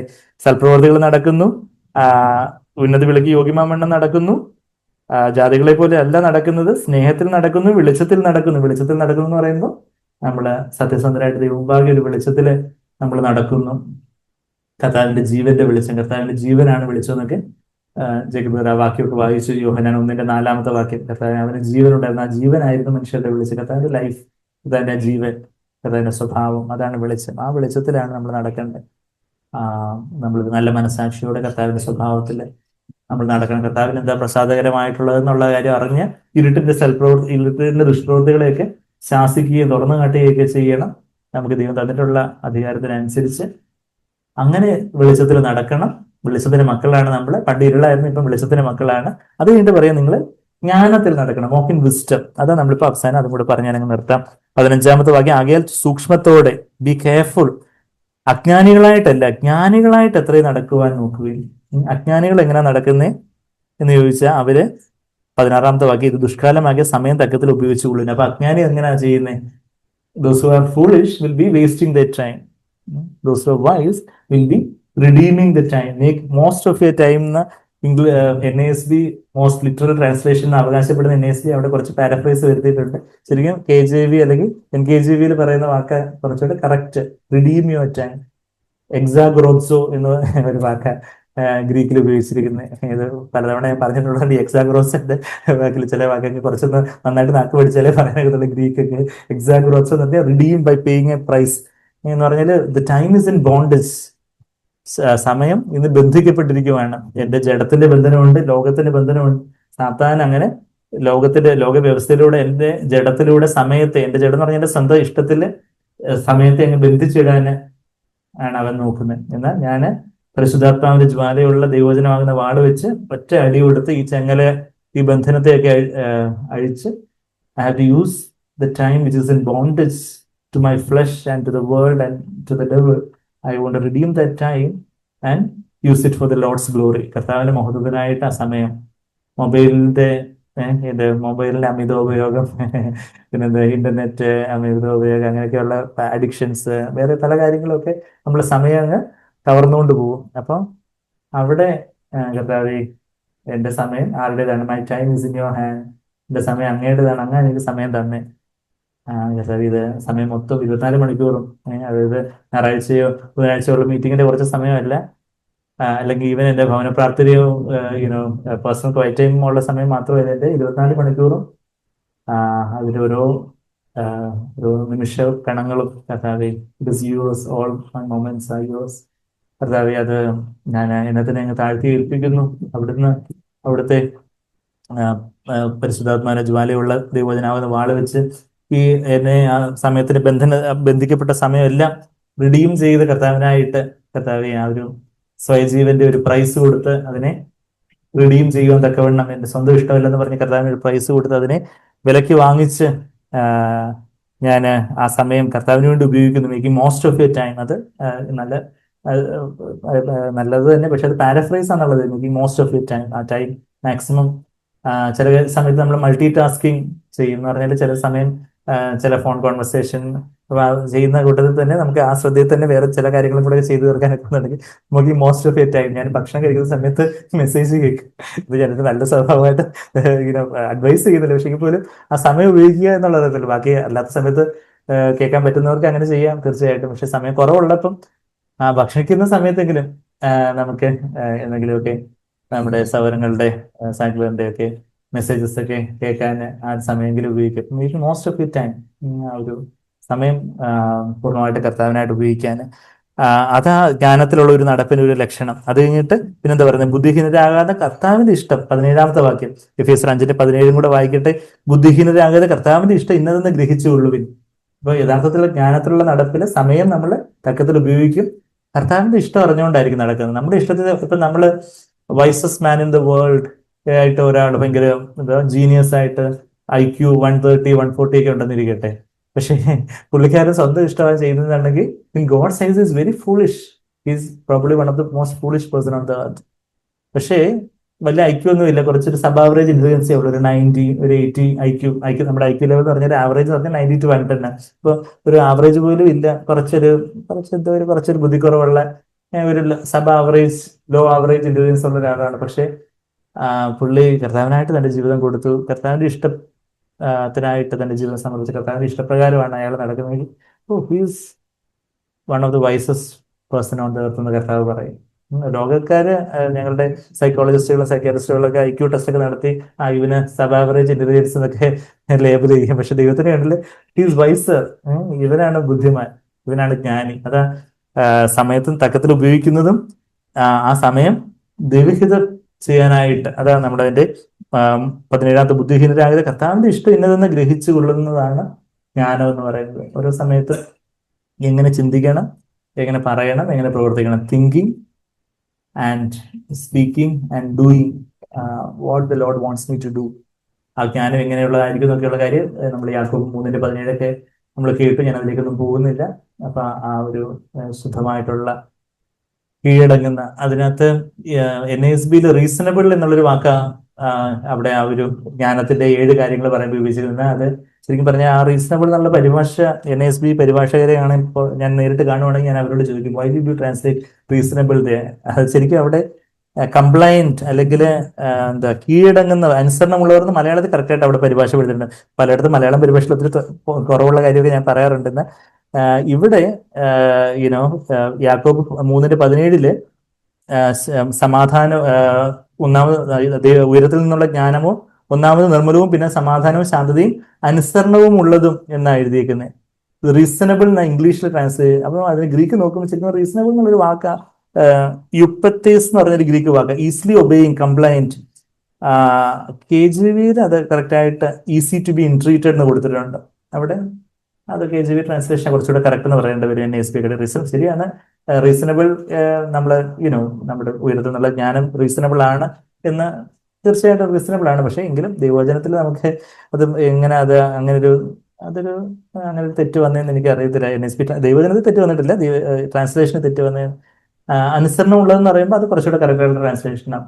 കീഴടങ്ങുന്ന ആ ഒരു ദൈവം വെച്ചിരിക്കുന്ന അധികാരത്തിനൊക്കെ കീഴടങ്ങുന്ന ആ ഒരു ജ്ഞാനം, ആ ഒരു നിർമ്മലമായിട്ടുള്ള ഒരു ജ്ഞാനം, സമാധാനത്തോടെ, ശാന്തതയോടെ, കരുണയോടെ, സൽഫലം നിറഞ്ഞത്, പക്ഷപാതം ഇല്ലാത്തത്, കപടമില്ലാത്തതായിട്ടുള്ള ഒരു ജ്ഞാനം. ഓരോ സമയത്തും യേശു നടന്നതുപോലൊരു നടപ്പ്. യേശു നടന്നതുപോലെ നടപ്പ് എന്ന് പറയുമ്പോൾ സൽപ്രവർത്തികളിലും ഉന്നത വിളിക്ക് യോഗ്യമാം വണ്ണം ജാതികളെ പോലെ അല്ലാത്തൊരു നടപ്പ്, സ്നേഹത്തിലുള്ളൊരു നടപ്പ്, വെളിച്ചത്തിലുള്ളൊരു നടപ്പ്, ജ്ഞാനത്തിലുള്ളൊരു നടപ്പ്. യേശു നടന്നതുപോലെ നടക്കാൻ കർത്താവ് ഒരു സമയത്തും അങ്ങ് എങ്ങനെ ആയിരിക്കും ഓരോ ഡിസിഷൻസ്, ഓരോ തീരുമാനങ്ങൾ എടുത്ത് അങ്ങ് സ്വന്തം ഇഷ്ടപ്രകാരം ഒന്നും ചെയ്യാതെ പിതാവിന്റെ ഇഷ്ടത്തിനായിട്ട് തന്നെ അങ്ങ് ഏൽപ്പിച്ചു കൊടുത്തു.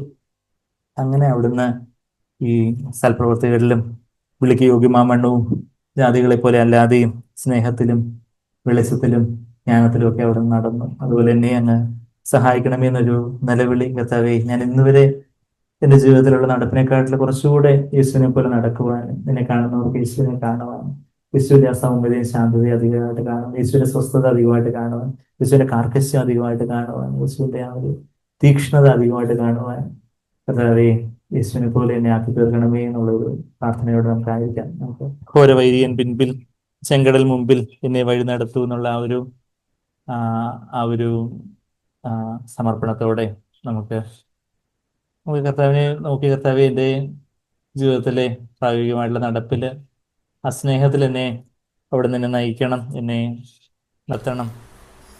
സ്നേഹമില്ലാത്തിടങ്ങളിൽ സ്നേഹം പകരാൻ മനസ്സ് തരൂ, നിന്നതരെ പീഡിതരെ പരിപാലിപ്പാൻ കൃപയേറുള്ളൂ. നമുക്ക് അവിടുത്തെ നിൻ്റെ കാലടിയിൽ പദമൂന്നി നടക്കാൻ എന്നെ അനുവദിക്കൂ.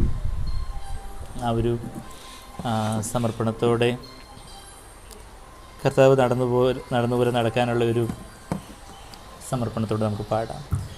നല്ലവനീ നൽവഴി കാട്ടി ഇന്നീ വഴി നടത്തൂ, നല്ലവനീ നൽവഴി കാട്ടി ഇന്നീ വഴി നടത്തൂ, ഘോരവൈരിയൻ പിന്നിൽ ചെങ്കടൽ മുന്നിൽ ഇന്നീ വഴി നടത്തൂ. പ്രാർത്ഥിക്കാം. നല്ലവനായ കർത്താവ് നമ്മളെ ഇവിടുന്ന് വഴി നടത്തും. അവിടുന്ന് നടന്നതുപോലെ നടക്കുവാനായിട്ട് അവിടുത്തെ ആ കാലടികളിൽ തന്നെ പാത ഊന്നി നടപ്പാൻ കർത്താവ് നമ്മളെ സഹായിക്കും. അവിടുത്തെ ബലത്താൽ അവിടുന്ന് നമ്മളെ നിറയ്ക്കും. അതെ, ചിലപ്പോൾ മിസ്രൈമിലേക്ക് കർത്താവ് വഴി നടത്തും. എന്തുകൊണ്ടെന്നാൽ അവൻ നമ്മെ പ്രത്യേകമായി സ്നേഹിക്കുന്നു. നമ്മുടെ ജീവിതത്തിൽ ചില കഷ്ടതകളിലേക്കോ പ്രയാസങ്ങളിലേക്കൊക്കെ വഴി നടത്തിയേക്കാം.